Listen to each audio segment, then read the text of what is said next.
तो आपको उर्दू में ही मुझसे पूछना पड़ेगा, मुझे बंगला नहीं मालूम। शुरू हुआ है। अस्सलाम वालेकुम रहमतुल्लाहि व बरकातहू। वालेकुम अस्सलाम रहमतुल्लाहि व बरकातहू। कि मैंने चाहते हूँ कि अब हमारे लाइव में आया है, ये हमारे लिए बांग्लादेश के आदमी के लिए बहुत बड़ी खुशखबरी है, और हमने आपको अहलन सहलन करके ले आया हूँ।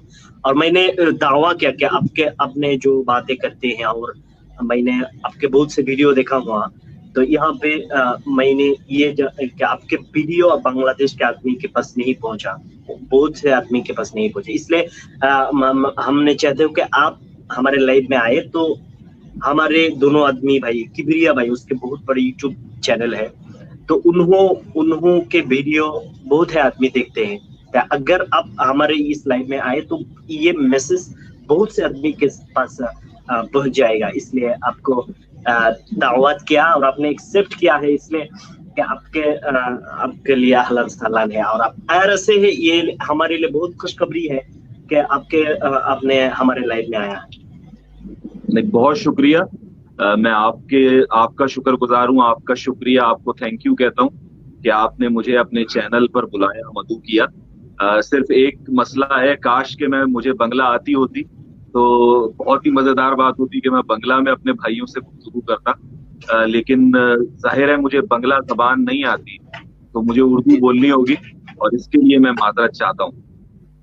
नहीं, कोई प्रॉब्लम नहीं है। हमें भी ज्यादा उर्दू नहीं आती, लेकिन हम कोशिश करेंगे बात करने की आपसे उर्दू में, क्योंकि बांग्लादेश से जो हूँ इसलिए उर्दू ज्यादा नहीं आता हमें भी।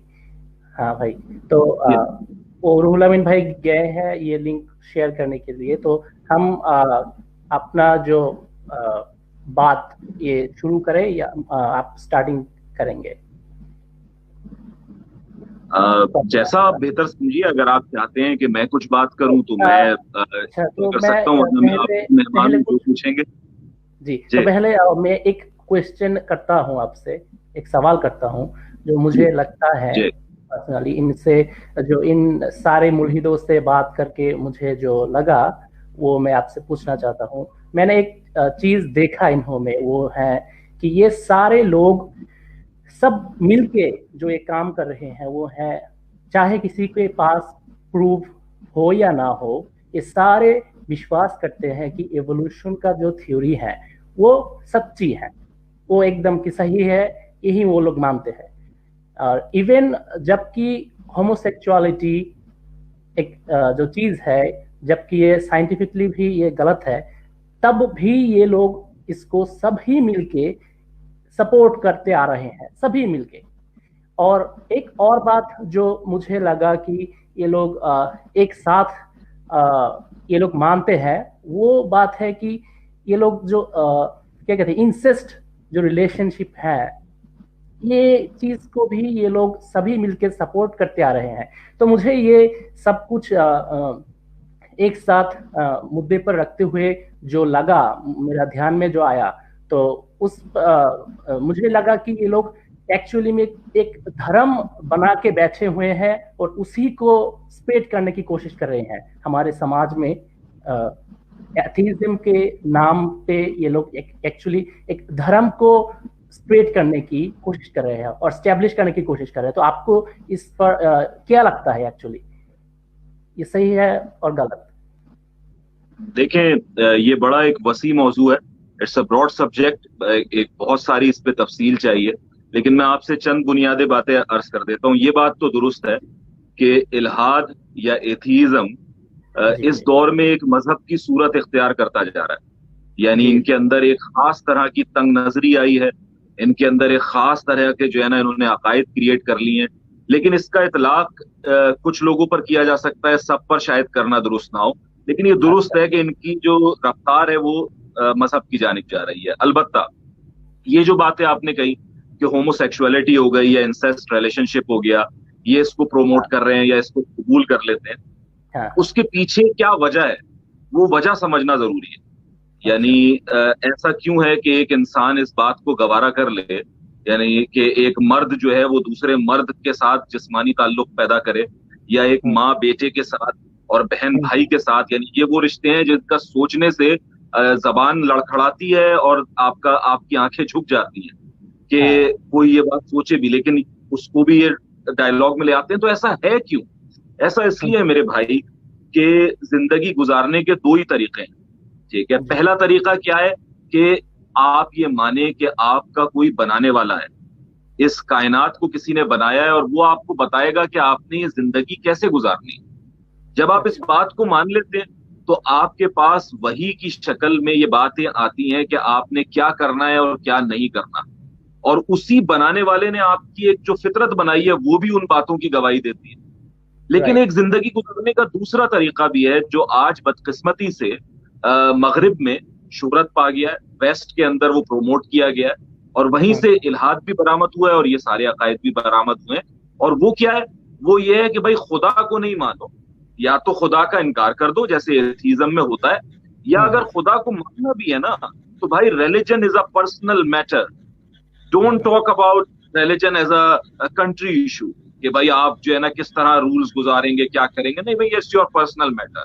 तो ये अप्रोच जब उन्होंने इख्तियार की तो फिर क्या हुआ, उन्होंने कहा भाई हम अपनी अकल से, यानी इंसान मिल बैठकर अपनी अकल से कानून बनाएगा और उस तरह से जिंदगी गुजारेगा। अब इंसानी अकल का मसला ये है कि ये तो रोज तब्दील होती है, यानी कल जो सही था वो आज सही नहीं है, जो आज सही है वो कल सही नहीं होगा। तो जब अल्लाह की बात मानते हैं तो अल्लाह की बात में तब्दीली नहीं आती। अल्लाह ने जो बात 4000 साल पहले भी बताई होगी ना, वो आज भी उसी तरीके से सही है और आज से 4000 साल बाद भी सही है। ये मोरालिटी बदलती नहीं है। लेकिन जब आप मोरालिटी को इंसान के ऊपर छोड़ देते हैं कि वो शख्स खुद ये तय करे, यानी लोग इकट्ठे हों और वो तय करें, तो फिर वो तरह तरह की गलतियां करते हैं, जिनमें से एक ये है कि कोई कहता है कि भाई देखो जानवर तो कपड़े नहीं पहनते। जानवर कपड़े कहाँ पहनते हैं यार? यानी एक कौवा भी नंगा घूम रहा है, एक बंदर भी नंगा घूम रहा है, और इंसान भी तो जानवर ही है ना भाई, चार्ल्स डार्विन के बकौल, ठीक है। तो हम भी जानवर है, तो ये कपड़ों का तकल्लुफ कैसा? ठीक है, तो नंगे घूमो। तो अब वो पूरी तरह से तो नंगे नहीं घूम पा रहे क्योंकि छितर पड़ेंगे अगर आप ट्रेन में जाते हैं और कहीं जाते हैं उसमें, तो वो क्या करते हैं? यहाँ पे छोटे एक बातें हैं। बांग्लादेश में एक मुल्हिद है, वो लड़की है, तस्लीमा नसरीन, वो कहते हैं कि वो सिर्फ कहते हैं, यहाँ पे कहते हैं कि आदमी और इंसान और आदमी और जानवर में कोई फर्क नहीं है। जानवर जिस तरह चलते हैं हम उसी तरह चलते हैं, कि जानवर भी जीवित रहते हैं और उसकी जान लेकर जीवित रहते हैं, और आदमी भी उसी तरह रहेगा। तो इस पे मैं उसी जाने बात हूँ। मुझे अगर अपनी बात आप मुकम्मल करने दें तो मैं आपको इसी तरफ वो भी लेके आता हूँ कि जो भी वो साहिबा है वो फरमा रही हैं, और इस तरह के और भी बहुत से हैं। उसके पीछे जहनियत क्या है, मेंटालिटी क्या है, this is what we need to ponder upon, कि हमें ये मालूम करना है, हमें ये समझना है कि उसके पीछे जहनियत क्या है। तो वो जब इंसान खुद बनाता है, कहता है यार जानवर नंगे, इंसान भी नंगे रह सकते हैं, तो फिर उन्होंने न्यूड बीचेस बनाए, यानी ऐसे समंदर जहां पर कपड़े पहनने पर पाबंदी, यानी अगर आप वहां पर अपने जिस्म को ढांकते हैं तो कहते हैं नहीं नहीं नहीं ये नहीं है उसमें। अच्छा, इसी तरीके से उन्होंने कहा, जानवरों को देखा कि भाई कुछ जानवर ऐसे हैं, सारे जानवर नहीं, एक आध जानवर में ऐसा उनको नजर आ गया, पेंगुइन में नजर आ गया, कुछ आ गया कि भाई उसके मेल ने मेल के साथ सेक्स कर लिया, ठीक है, यानी जिस्मानी ताल्लुक दो मेल्स के दरमियान हो गया। उन्होंने कहा यार जानवर भी कर लेते, इंसान भी कर सकता है, ठीक है, तो हम तो जानवर ही हैं, हम तो वो कर लेंगे, ये अपना लिया। फिर उन्होंने क्या देखा कि यार जानवर जो हैं वो तो शादी करते ही नहीं, शादी करने की उन्हें जरूरत ही नहीं होती, वो ये थोड़ी कहते हैं कबूल है कबूल है कबूल है, ठीक है, वो तो शादी बगैर उसके ही जो है ना ताल्लुक कर लेते हैं जिससे। तो इन्होंने लिविंग रिलेशनशिप की एक इस्तिलाह बनाई कि शादी की जरूरत ही नहीं है, बगैर शादी के साथ रहो, कोई मसला नहीं है। फिर और आगे बढ़े, कहने लगे कि यार उसके लिए भी दूसरे घर की लड़की लाने की क्या जरूरत है, घर में ही जो खवातीन है उन्हीं से शादी कर लेते हैं उसमें, तो उसको वो अपना लिया। तो इसकी कोई इंतहा नहीं। अब इधर ये क्या हुआ है, यानी ये क्या हिमाकत हुई है? असल हिमाकत ये हुई है, बेवकूफी ये हुई है उनसे कि उन्होंने जानवरों की फितरत को इंसानों की फितरत पर कयास कर ली। यानी आप देखिए, जानवरों में आपस में भी अलग अलग फितरतें होती हैं, यानी सांप की फितरत यह है कि वो अपने बच्चों को खा जाता है जी। तो क्या आप ये कहेंगे कि बकरी की फितरत भी है कि वो अपने बच्चे को खा जाती है? नहीं, नहीं नहीं। तो जानवरों की फितरत भी अलग है, इसी तरीके से इंसान की फितरत बिल्कुल अलग है। इंसान ये बात नहीं गवारा कर सकता कि वो अपने माँ के बारे में ऐसी घटिया बात सोचे कि उसके साथ वो जिस्मानी ताल्लुक पैदा करेगा, माज़अल्लाह सुम्मा माज़अल्लाह उसमें। लेकिन ये लोग इसको सोचते हैं क्योंकि इन्होंने तमाम जानवरों का, जो भी जानवर कोई भी कुछ कर सकता है हम भी करेंगे। तो भाई जैसे सांप अपने बच्चों को खा जाता है, तो तुम भी एक काम करो, अपने बच्चों को मार के खा जाया करो, क्योंकि ये भी फिर फितरत है।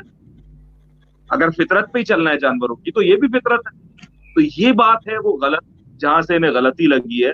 और जब तक आप अल्लाह की नहीं मानेंगे, उन बुनियादी बातों की पाबंदी नहीं करेंगे, इसी गलत रास्ते के ऊपर, इसी रॉन्ग ट्रैक के ऊपर आप चलते रहेंगे। जी, यहाँ पे जो हमारे जो सवाल है कि जो जानवर है वो कपड़े नहीं पहनते हैं, तो अगर कपड़े भी नहीं पहनते हैं, तो यहाँ पे हमारे जो सवाल है वो हैवान की तरह चलने चाहते हो, तो अगर उसकी मोरालिटी हैवान की तरह है, तो उसके सबसे पहले जो काम करके दिखाना चाहिए कि कपड़े खुलकर हटना और आदमी को ये दिखा देना कि यहाँ पे वो उसके अकल जो कहते हैं कि वो हाईजैक करती है, धर्म से रूल हाईजैक करके वो ने ये काम करती है, और ये धर्म की रूल हाईजैक करने के बाद वो ने उसको साइंस के साथ मिलाती है। और यहाँ पे जब उसके अकल की वो सिर्फ चाहते हैं कि आजादी चाहते हैं, उसके आजादी के लिए वो जो कुछ चाहे वो सब करेगा। और हमने जो दोनों बातों उसके पास अगर उसके सवाल करे कि आपके कोई कानून तो नहीं है, तो कहते कि हमारे अकल है। और अगर उसके अकल की तरह सवाल करेगा कि चोर की भी तो भी अकल है, वो उस वक्त रूल बताते हैं कि हमारे काम से अगर कोई आदमी की नुकसान ना हो तो वो काम करना चाहिए। कि अगर वो पहले कहा कि कानून नहीं है, और दूसरे जब हमने उसको सवाल करते हैं वो हमारे सामने रूल लौट आते हैं। तो यहाँ पे जो वो एक बार कहते कि कोई कानून नहीं है, और सवाल करने के बाद वो रूल्स ले आते हैं, तो वो अभी नहीं जानता है कि वो क्या है, और उसके कोई कानून तो भी नहीं है, और वो क्या है वो अभी उसने अपनी को नहीं जानते हैं कि वो क्या है। जी ऐसा ही है, यानी मैं इस बात की तायीद भी करता हूँ, और जो बात मैंने आपको बताई है वो भी यही है। असल बात यह है कि बजाय इसके कि हम उनसे बहस में उलझे, हमें ये बताना है कि वो असूल क्या है, वो लॉ क्या है, वो रूल्स क्या है, पहले वो बैठकर तय किए जाए। अगर आपने रूल्स बनाए हैं कि भाई 2 + 2 4 होता है, 2 + 2 = 4, तो यही रूल आप 3 + 3 पे भी लगाएंगे और 4 + 4 पे भी लगाएंगे। ये नहीं हो सकता कि आप एक चीज के लिए रूल अप्लाई करें और दूसरी चीज के लिए वो रूल अप्लाई ना करें, उसमें रूल सब पे अप्लाई होगा, तो फिर उस पर बात की जाएगी। तो जरूरत होती है कि आप पहले हमारे साथ एक बहुत बड़े आदमी आया है, उसका नाम रुहुल हुसैन। वो हमारे बांग्लादेश में, और इसके बारे में वो बहुत जकीर नायक टू जो कहते हैं वो हमारे बांग्लादेश में और इंडिया में, वो रुहुल हुसैन है, हमारे पास आया है। उसके अस्सलाम वालेकुम। वालेकुम अस्सलाम। अल्हम्दुलिल्लाह।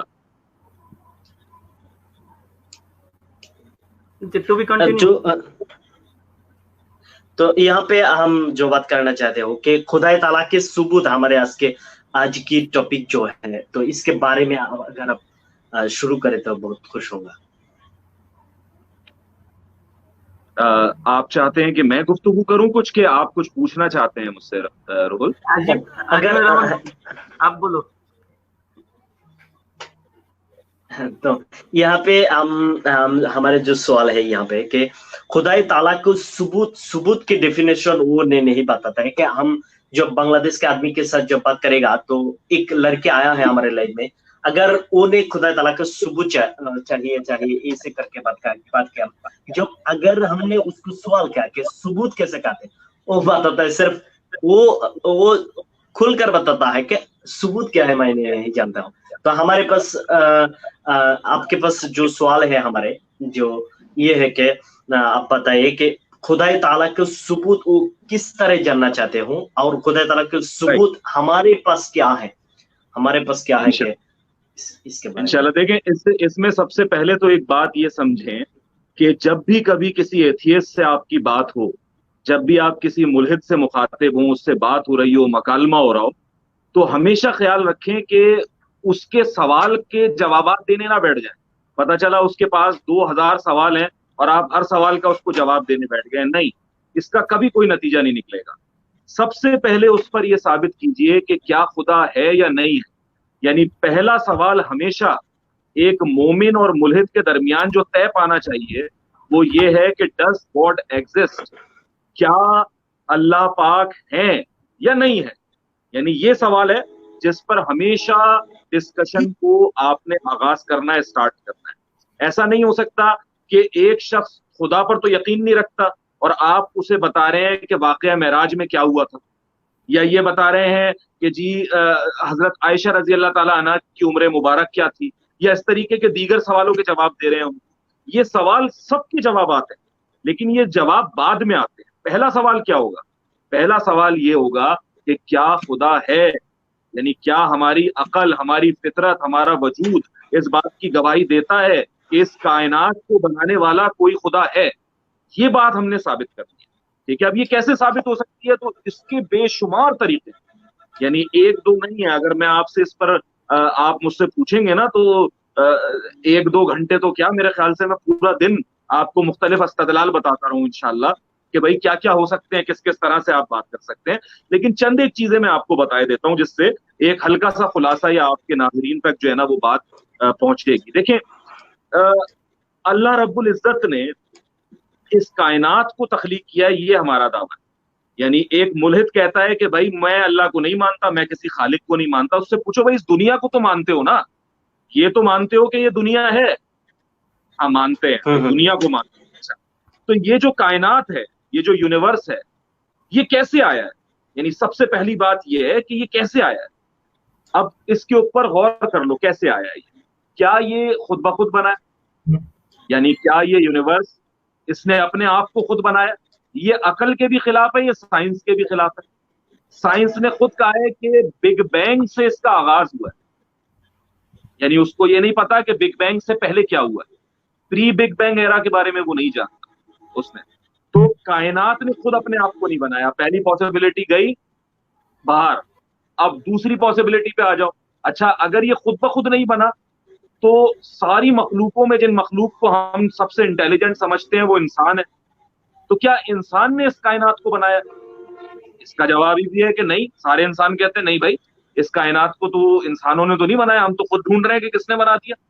अच्छा जी, ये पॉसिबिलिटी नहीं है। तो क्या ऐसा है कि कहीं मार्स पे या किसी और प्लैनेट के ऊपर कुछ एलियंस थे, जो ये कहते हैं कुछ एलियंस, कि वो यहाँ पे आए, उन्होंने क्लोनिंग की और फिर इस कायनात को बनाया और चीजें, क्या ऐसा मुमकिन है? तो भाई फिर सवाल वही हो जाएगा कि अगर एलियंस ने बनाया तो फिर एलियंस को किसने तख्लीक किया? क्योंकि तो मखलूक है उसके अंदर खुद। ये सारी पॉसिबिलिटीज का जायजा लीजिए, ठीक है, और फिर ये देखिए कि कौन सी पॉसिबिलिटी ऐसी है कि जिसके अंदर सेंस बनता है, जिसकी अकल गवाही देती है। तो वो वाहिद ये पॉसिबिलिटी बनती है कि इस कायनात को बनाने वाली कोई ऐसी जात होनी चाहिए जो इस कायनात के कवानीन से खुद आजाद है। यानी बाकी चीजों के ऊपर उन कवानीन का, फिजिकल लॉस का इतलाक हो सकता है, उन फिजिकल लॉस को आप अप्लाई करके देख सकते हैं, लेकिन उस जात को आप अप्लाई नहीं कर सकते। यानी आप जब ये कहते हैं कि हर चीज का कोई बनाने वाला होना चाहिए, ठीक है, तो आप क्यों कहते हैं ये बात? ये बात इसलिए कहते हैं कि आपने दुनिया में चीजें देखी, आपने देखा कि यार ये टेबल बनी हुई है, ये जो है ना फ्रिज बना हुआ है, ये माइक्रोवेव बना हुआ है, तो भाई इस कायनात का भी बनाने वाला कोई होना चाहिए। बिल्कुल ठीक बात है, अकल में आती। लेकिन एक हस्ती ऐसी है जो इस कायनात से बाहर है, यानी वो इस पिक्चर से बाहर है, उसके ऊपर आप ये रूल्स अप्लाई नहीं कर सकते। लिहाजा आप ये सवाल पूछने के मजाज नहीं होंगे कि इस कायनात को अगर अल्लाह ने बनाया है तो अल्लाह को किसने बनाया? तो सवाल करते हैं। अल्लाह पर उन कवानीन का तलाक नहीं होता, क्योंकि अल्लाह मखलूक नहीं है, अल्लाह चीज नहीं है, अल्लाह कोई क्रिएशन नहीं है। क्रिएशन के ऊपर ये होगा कि उसको बनाने वाला है। तो पहली बात तो ये हो गई जो आपके सामने आ जाती है। अच्छा, फिर ये देखिए कि इंसान की फितरत जो इंसान के अंदर एक नेचर है, उसने पूरी तारीख में इस बात की गवाही दी है कि कोई खुदा है। यानी आप तमाम पुराने जितने भी आपके पास आसार कदीमा है वो निकालते चले जाएं, जो भी रिकॉर्ड्स मिले हैं, वो अमेरिका की तारीख हो, वो एशिया की तारीख हो, वो अफ्रीका के ज़ुलू कबीले की तारीख हो, आपको ये पता चलेगा कि हर दौर में इंसान ने एक बरतर हस्ती को, एक हायर बीइंग को, एक खुदा को तस्लीम किया है। ये फैक्ट है, प्रूवन फैक्ट है। कोई दौर ऐसा नहीं गुजरा, कभी कोई ऐसा वक्त नहीं आया कि कोई एक कबीला भी या कोई एक मुल्क भी, कभी कोई एक शहर भी ये कहे कि खुदा नहीं है।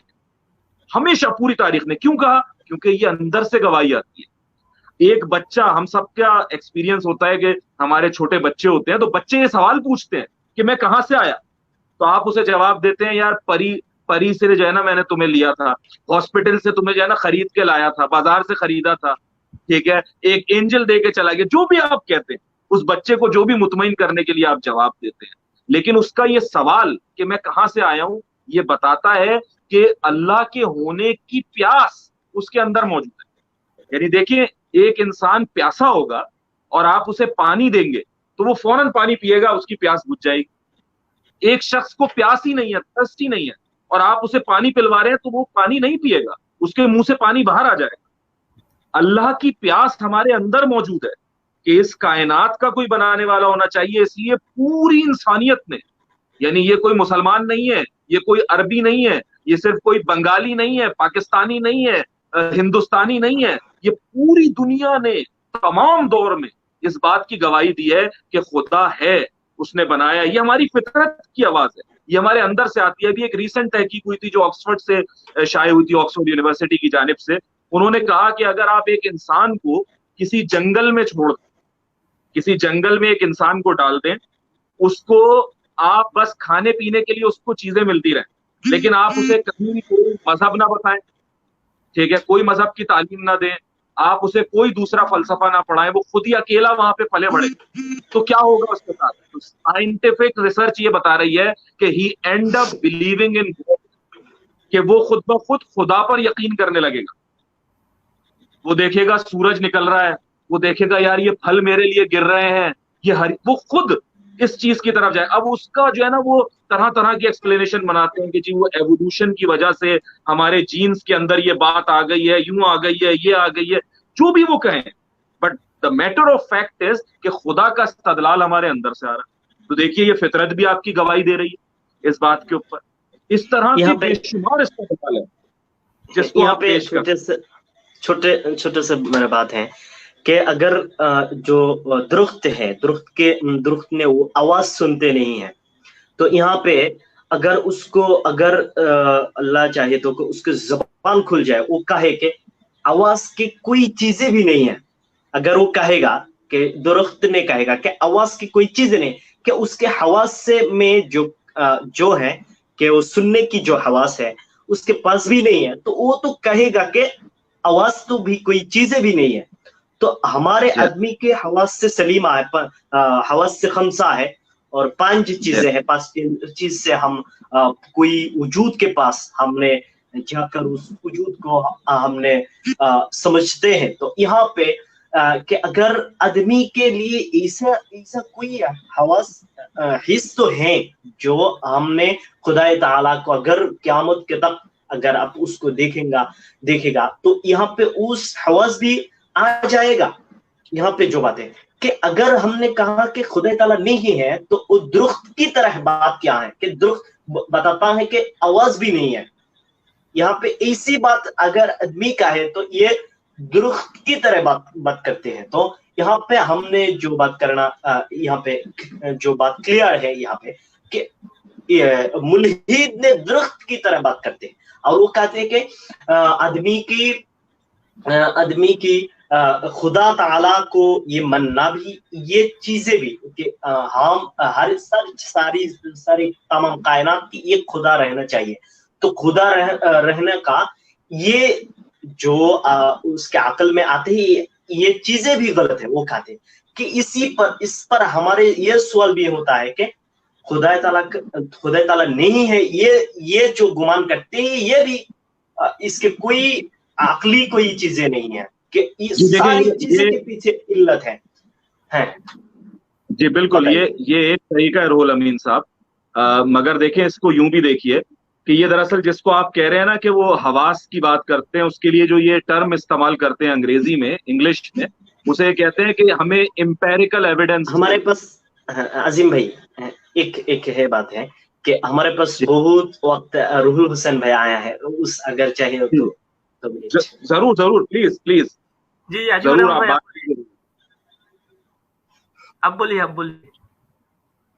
नहीं अजीम भाई बोलिए आप प्लीज वो कीजिए, मैं तो बस फिर बोलता ही रहूंगा, आप बोलिए इंशाल्लाह, मैं सुनना चाहूंगा। बोलिए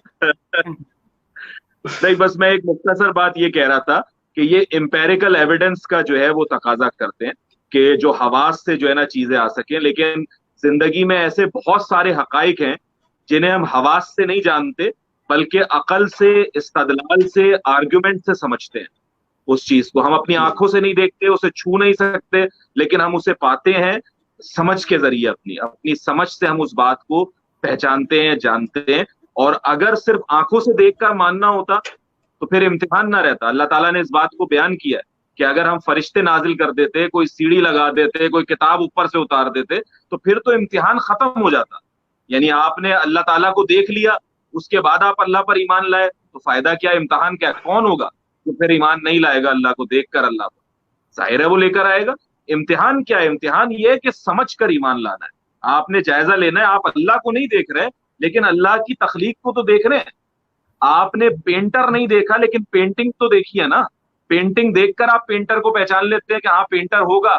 आप एक घर देखते हैं और ये पहचान लेते हैं कि इसका आर्किटेक्ट होगा, ठीक है? तो ये कायनात को देखकर आपको क्या हो जाता है, आपकी अकल पर क्यों फालिज हो जाता है? आप क्यों नहीं पहचानते कि इस कायनात का भी कोई बनाने वाला होगा? तो ये पहचानना जरूरी है, आर्गुमेंटेटिव बेस के ऊपर पहचानना होगा। और जैसे ग्रेविटी है, जैसे आप कशिश शकल कहते हैं, उसे आप देखते नहीं है, आप लेबोरेटरी में नहीं देख सकते, आप उसके असरात का मुशाहिदा करते हैं कि भाई सेब ऊपर से गिरा और ऊपर से आया और नीचे गिरा। आपने उसका जायजा लिया और ये तय कर लिया कि यार कोई कुव्वत है, कोई फोर्स है ग्रेविटी की जो चीज को ऊपर से नीचे गिराती है। तो इस कायनात के चलने में, इस सूरज चांद के निकलने में, इन ऑर्बिट्स के घूमने में, आपके दिल में, आपके जिस्म में जो दिल ब्लड पंप कर रहा है, आपका लिवर जो उसे फंक्शन कर रहा है, आपकी ये आंखें जो किसी कैमरे की तरह देख रही हैं, आपके ये कान जो माइक्रोफोन्स की तरह सुन रहे हैं, आपका ये दिमाग जो एक सुपर कंप्यूटर की तरह फिक्स है, आपका ये इंटेलिजेंट डिजाइन, ये क्यों है? ये नाक क्यों है? ये नाक यहाँ क्यों है? ये नाक घुटने पर क्यों नहीं है? हमारे पेट पर क्यों नहीं है नाक? इसलिए कि ये इंटेलिजेंट डिजाइन है। हम आंख से देखते हैं चीज को, फिर नाक से उसे सूंघते हैं, फिर मुंह से उसे चखते हैं, खाते हैं। तो आपके सामने ये सब कुछ, इसे देखकर भी अगर तुम्हें क्रिएटर के बारे में शक है तो फिर तो ये अकल के ऊपर मातम करने वाली बात है। यानी ये तो बिल्कुल ही अकल के खिलाफ है। जी রুহুল হোসেন ভাই, আপনি বলুন, আমি এখানে ই করছি, এই লিংকগুলো সব শেয়ার করে দেই। तो हम जो बात किया यहाँ पे कि आदमी के लिए खालिक रहना चाहिए, और खालिक के बारे में वो जो सवाल करते हैं कि शरह अकायद किताब पर लिखा हुआ है, वो मिशकत जमात में पढ़ाते हैं बांग्लादेश में, कौमी मदरसा में। तो यहाँ पे वहाँ पे एक लॉजिक है कि अल्लाह ताला ने तमाम कायनात को पैदा किया थे। खुदा ताला को कौन आदमी ने पैदा किया, कि कौन वजूद ने पैदा किया? तो यहाँ पे जो सवाल यहाँ पे आते हैं, तो कि शरह अकायद वाला ने यहाँ पे जो जवाब दिया है कि बहुत अच्छा है कि हर चीज के पीछे कोई इल्लत है, और आखिरी जो इल्लत है वो खुदा ताला है। और यहाँ पे सबसे ये है कि जो मखलूक है वो एक मखलूक ने दूसरे मखलूक को नहीं पैदा करते हैं। कि हमने सारी जहान में जो चीजें हम देखते हैं कि एक चीजें दूसरी चीज को वजूद को नहीं पैदा करते, कि वो वजूद को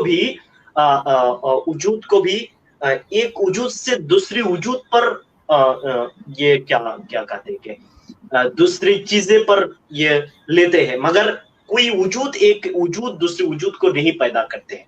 तो यहाँ पे कहते हैं कि जो खुदाई ताला ने पैदा किया है, तो अगर उसको भी कोई आदमी पैदा किया तो उन्होंने उस खुदा ने भी कोई चीज की भी कोई चीज को नहीं पैदा किया। कि पैदा अगर कोई चीज को पैदा किया तो वो मखलूक होएगा, और मखलूक ने कभी कोई चीज को नहीं पैदा करते हैं। तो जो खुदा ने, जो अल्लाह ने हमारे सारे जहान को पैदा किया है, तो उसके बारे में ये सवाल तो बहुत जो लॉजिक के सवाल है कि यहाँ पे कि खुदाए ताला को इस पर सवाल करना भी गलत है कि खुदाए ताला को कौन पैदा किया। कि अगर उस खुदा को कोई पैदा करेगा तो ये अल्लाह ने कोई चीज को भी पैदा नहीं करते हैं, कि वो उसको पैदा क्या है, इसलिए वो उस जे खुदा अल्लाह ने सारी जहान में बहुत सी चीजें की पैदा किया, इसलिए अल्लाह ताला की कोई पैदा करने की जरूरत नहीं है। तो ये बहुत बड़े सवाल है, तो उन्होंने ये इस तरह उसके जवाब दिया है। तो यहाँ पे हमने जो चीजें जानना चाहते हूँ कि हमारे बांग्लादेश में जो मलहीद है उसके साथ अगर जो बात करते हैं कि आपके पाकिस्तान के दो एथिस्ट के साथ मैंने बात किया, तो उसने बहुत कोशिश किया कि सबूत किसे कहते हैं, सबूत के जो जवाब दिया है वो कोई डेफिनेशन नहीं दिया है। और बांग्लादेश में एक मुल्हिद है जो सबूत के डेफिनेशन दिया है कि सबूत की तारीफ में नहीं पढ़ते हैं कि क्या ज़ईफ एक सबूत की तारीफ क्या है, लोग भी इस्तिलाही जो करे यहाँ पे। तो हम जो चीजें जानना चाहते हैं कि हमारे लिए सबूत तो कुरान है, और कुरान की चीजें पर हमने ईमान लाया है, और उसको भी उस चीज को भी बिला तकरार और बिला इश्काल हमने मानते हैं कि अगर कोई मुल्हिद हमारे कोई रूल्स बता, वो कहते हैं कि मुल्हिद कोई धर्म नहीं है, मजहब नहीं है यहाँ पे। तो यहाँ पे बांग्लादेश के आदमी के पास मैंने बात करते हैं कि मुल्हिद एक धर्म है, एक मजहब है। तो इस पर मैंने जो बातें करते हैं कि मुल्हिद धर्म पर जो बातें करते हैं कि वो कहते हैं कि हमारे कोई कानून नहीं है, सिर्फ मुल्हिद किसे कहते हैं कि खुदा ताला को सबूत के सवाल।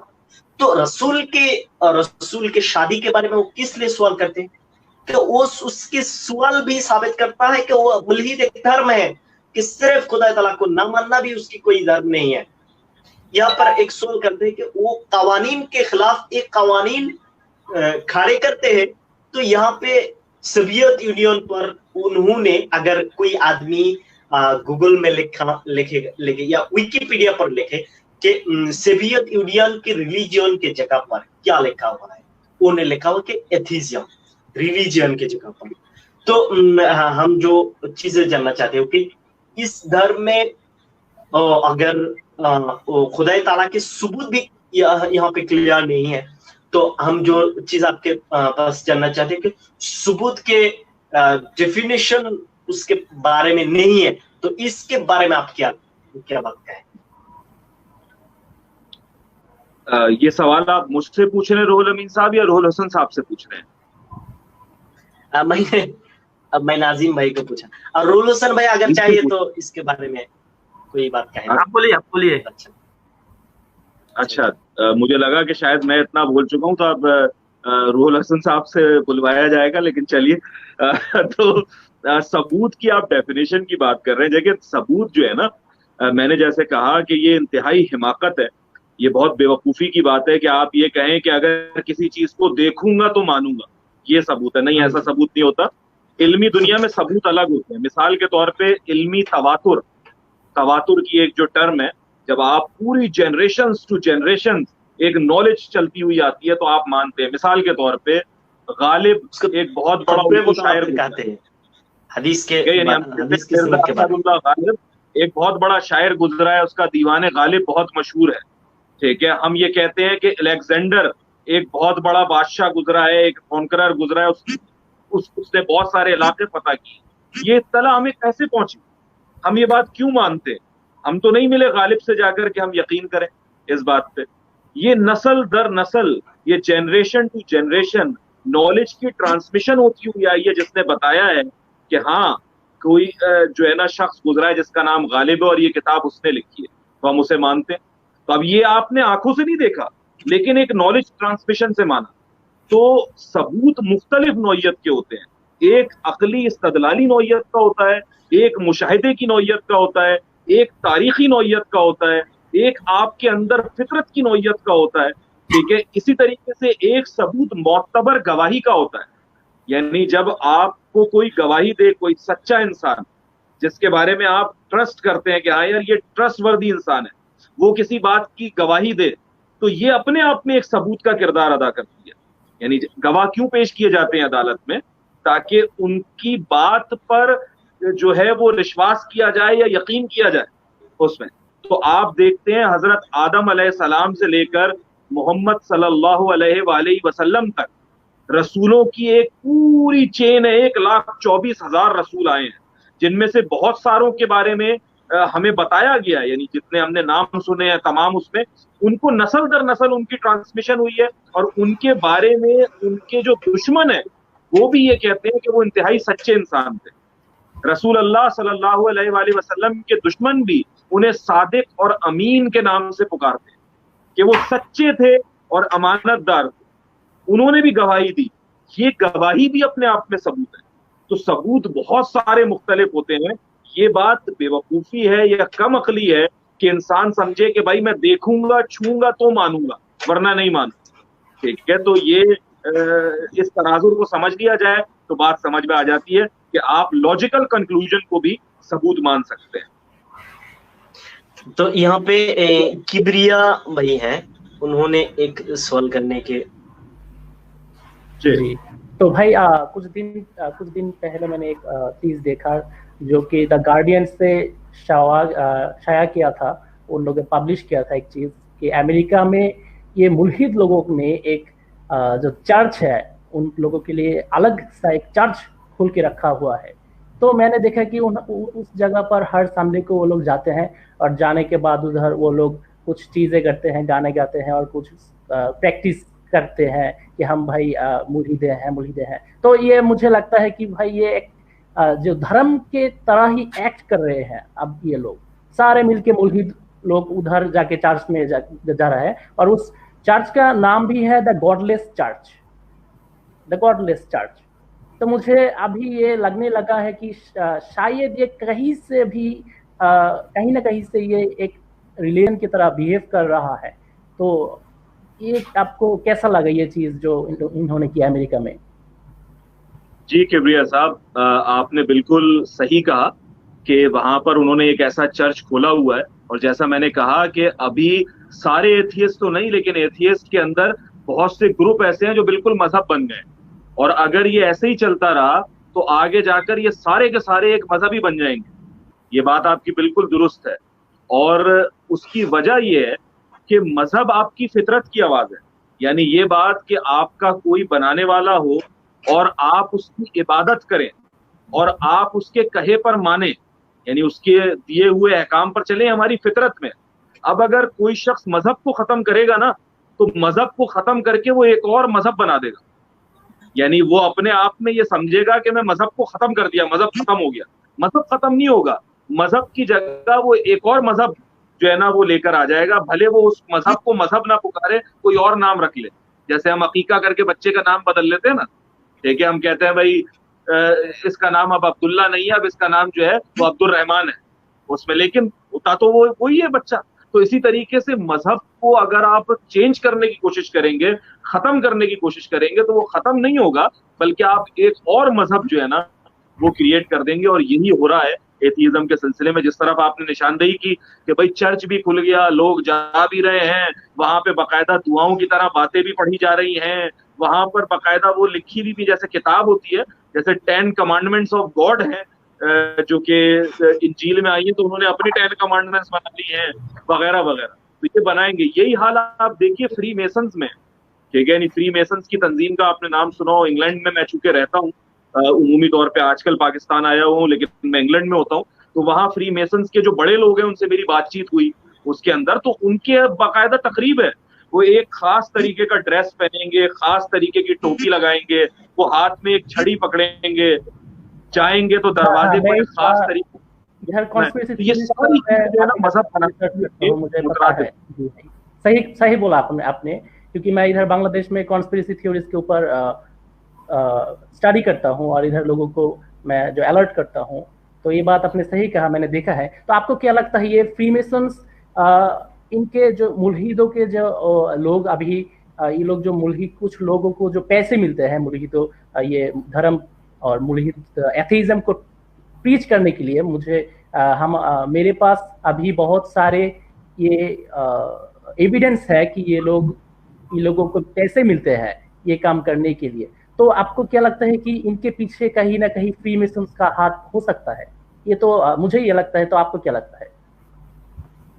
नहीं किबरिया साहब, मैंने अब तक जितनी रिसर्च की है, और जैसे मैंने बताया कि मेरी फ्रीमेसन से बात भी हुई है, और बहुत मुमकिन है कि जो मेरा यूट्यूब चैनल है उसके अंदर मैं बाकायदा फ्रीमेसन्स के मेन जो उनके ऑफिसेज हैं वहां भी ले जाऊं उसमें, क्योंकि वहां के जो हेड है उससे मेरी है वो गोरा, लेकिन उससे मेरी खूब अलग सलग रही है, बातचीत रही है उससे, तो उसके साथ बैठ के कि भाई तुम करते क्या हो, तुम्हारे मकसद क्या है, तुम क्या मुल्हिदीन को सपोर्ट कर रहे हो, तुम क्या कर रहे हो, उनकी एक एक चीज देखी है। फिर एक हमारे साथ का दोस्त है जो उसके साथ इन पाकिस्तानी लड़का है और वो फ्री मेसन्स बना हुआ है, वहां सारे बहुत से फ्री मेसन्स हैं, बांग्लादेश के भी हैं, पाकिस्तान के भी हैं, इंडिया के भी हैं, हर उसके इलाके के फ्री मेसन्स होते हैं, लेकिन उनका अपना एजेंडा है, उसे एथीज्म के साथ शायद मिलाना ठीक ना हो। ये बिल्कुल अलग अलग तंजीमें हैं, जैसे आप फ्री मेसन्स कहते हैं, इसी तरह से इल्यूमिनाटी हैं या जायनिस्ट हैं, ठीक है, या ये एथीज्म है, इन सबको एक साथ मिलाना जरूरी नहीं है, ठीक है, ये अलग अलग जरूर कर रहे हैं काम,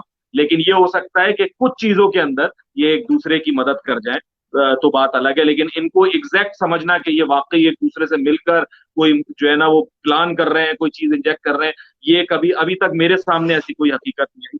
और मुसलमान उसी वक्त बात करता है जब उसके सामने कोई वाज़ेह ठोस सबूत हो, वरना वो उस बात से गुरेज करता है। तो यही मेरा अंदाज है। अजीम भाई, मेरे आपके पास 30 मिनट के लिए दरखास्त किया, 30 मिनट खत्म हो गया, तो बहुत शुक्रिया सर, बहुत शुक्रगुजार हूँ आपका, और अल्लाह ताला आपकी कोशिशों को कबूल फरमाए, अल्लाह ताला आप लोगों को अपनी रहमत में रखे। बस एक आखिरी बात ये जरूर ध्यान में रखिएगा कि असल हमारा फोकस यही होना चाहिए कि हम सब मुसलमान हैं, यानी हमें सबसे पहले अपने अंदर मोहब्बत पैदा करने की जरूरत है, ठीक है, यानी ये दीन का रिश्ता ऐसा है जो किसी भी रंग से, किसी भी नस्ल से, किसी भी मुल्क से, किसी भी कौम से ऊपर है।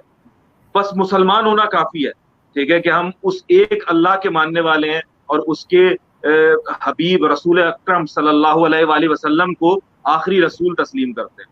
तो हमारे अंदर मोहब्बत होनी चाहिए, जब हमारे अंदर इत्तेहाद होगा ना, हम मजबूत होंगे, तो किसी की मजाल नहीं है कि वो उसके अंदर कोई क्रैक डाल सके या कोई रखना डाल सके। बहुत शुक्रिया आपका, अल्लाह ताला आप लोगों को सलामत रखे। मैं इजाजत लेता हूँ आपसे ना, अस्सलाम वालेकुम।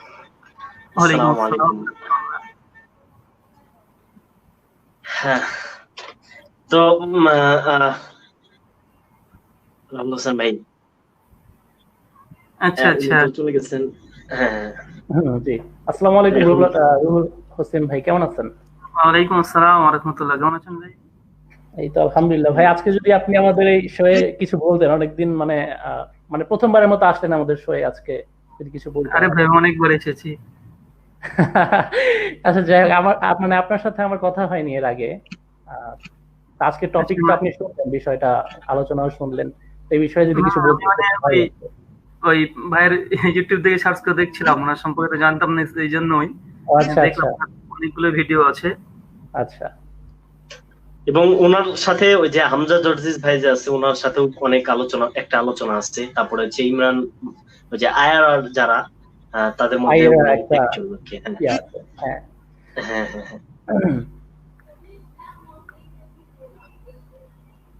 তো ভালো লাগলো ভাই আজকে আপনাদের একসাথে দেখে। তারপর আচ্ছা, এখানে অনেকে বলতেছেন যে এই লাইভটা নাকি উদ্যোগই করতে হবে, কারণ এটা আবার পাকিস্তানিরা দেখবে, যেহেতু আজিম ভাইয়ের টাইম লাইন এটা আবার শেয়ার হবে, এরকমটা আর কি শুনলাম। ও আচ্ছা আচ্ছা আচ্ছা আচ্ছা, না আমি আচ্ছা বাংলাতেও বললে অতটা সমস্যা নাই, আমি যেহেতু তার জন্য চলে গেছে। একটু पेज থেকে শেয়ার করলাম যেহেতু একটু ভিউটা नहीं कोई बात नहीं। एक्चुअली तो मैं जो बताना चाह रहा था वो है जो ये आजिम भाई एक्चुअली सही बोला कि ये जो फ्री मिशन है और एथीज्म है, ये अभी तक तो हमें घोर सबूत नहीं मिला कि इन लोगों में कोई लिंक है या नहीं, क्योंकि ये लोग पहले जो काम करते हैं, पहले जो इल्यूमिनाटी है, तो वो इल्यूमिनाटी एक्चुअली जो उनके नीचे जो रहते हैं, नीचे का लेवल का जो रहते हैं, उन लोगों को ये बताते नहीं कि वो एक्चुअली किस लिए काम कर रहे हैं और उसका एम्बिशन एक्चुअली क्या है। तो फ्री मिशन जो होते हैं वो लोग एक्चुअली जो पहले मतलब कि स्टूडेंट्स लोग हैं, वो स्टूडेंट्स लोगों को नहीं बताते कि हमारा काम क्या होगा। तो वो पहली लेवल पर शायद होते हैं, तो इसीलिए उनको पता नहीं होता। एल्बर्ट पाइक एक बुक में लिखा हुआ है कि एल्बर्ट पाइक है एक फ्री मेसन, उन्होंने एक बुक पर लिखा हुआ है कि पहले तो स्टूडेंट्स को सारे सब कुछ सिखाया नहीं जाता, लेकिन ये सब कुछ उनका मकसद क्या है, वो लोग क्या करने जा रहे हैं, ये सब ब्रदर राहुल भाई तो चले गए मास्टर लोगों को पता होता है। यानी 33 লেভেল पर जो होते हैं আমরা যদি একটু এখন বাংলাতে আলোচনা করি তাহলে সমস্যা হবে না। তবে আমি একটু আলোচনা করতে চাচ্ছিলাম ব্রাদার রাহুল হোসেন ভাইয়ের সাথে, যদি উনি একটু আসতেন। তো চলে গেলেন, একটু ওনার সাথে আলোচনা বাংলাতেই কোনো আমরা আলোচনা করলে ভালো হতো, কারণ যেহেতু আমাদের যে গেস্ট অনেক একটু হ্যাঁ হ্যাঁ হ্যাঁ দেখি আসে কিনা। না যদি আমরা এটা ধরেন আপলোড করি, হ্যাঁ উর্দু ভাষাভাষীদের জন্য যদি আপলোড করি তাহলে এটা কেটে আপলোড করা যাবে, কোনো সমস্যা নেই। আমরা কিন্তু আলোচনাটা কন্টিনিউ করতে পারি। আমাদের রুহুল আমিন ভাই কি আছেন? ভাই থাকলে একটু যুক্ত হন, আবার আপনার সাথে একটু আলোচনা করি, যেহেতু অনেকদিন পর আর আমি প্রথমবার আপনার সাথে কথা বলছি, যদি একটু আলোচনা করা যেত ভালো হতো। না আমাদের রাহুল হোসেন ভাই যতটুকু আমাদেরকে মানে প্রচুর পরিমাণ আমাদেরকে উৎসাহ এবং প্রেরণা দিয়ে থাকেন, সেক্ষেত্রে আসলে উনি যদি একটু আসতেন, দেখি ওনাকে আমি মেসেজ করেছি, দেখি ব্যস্ততায় পড়ে গেছেন হয়তো।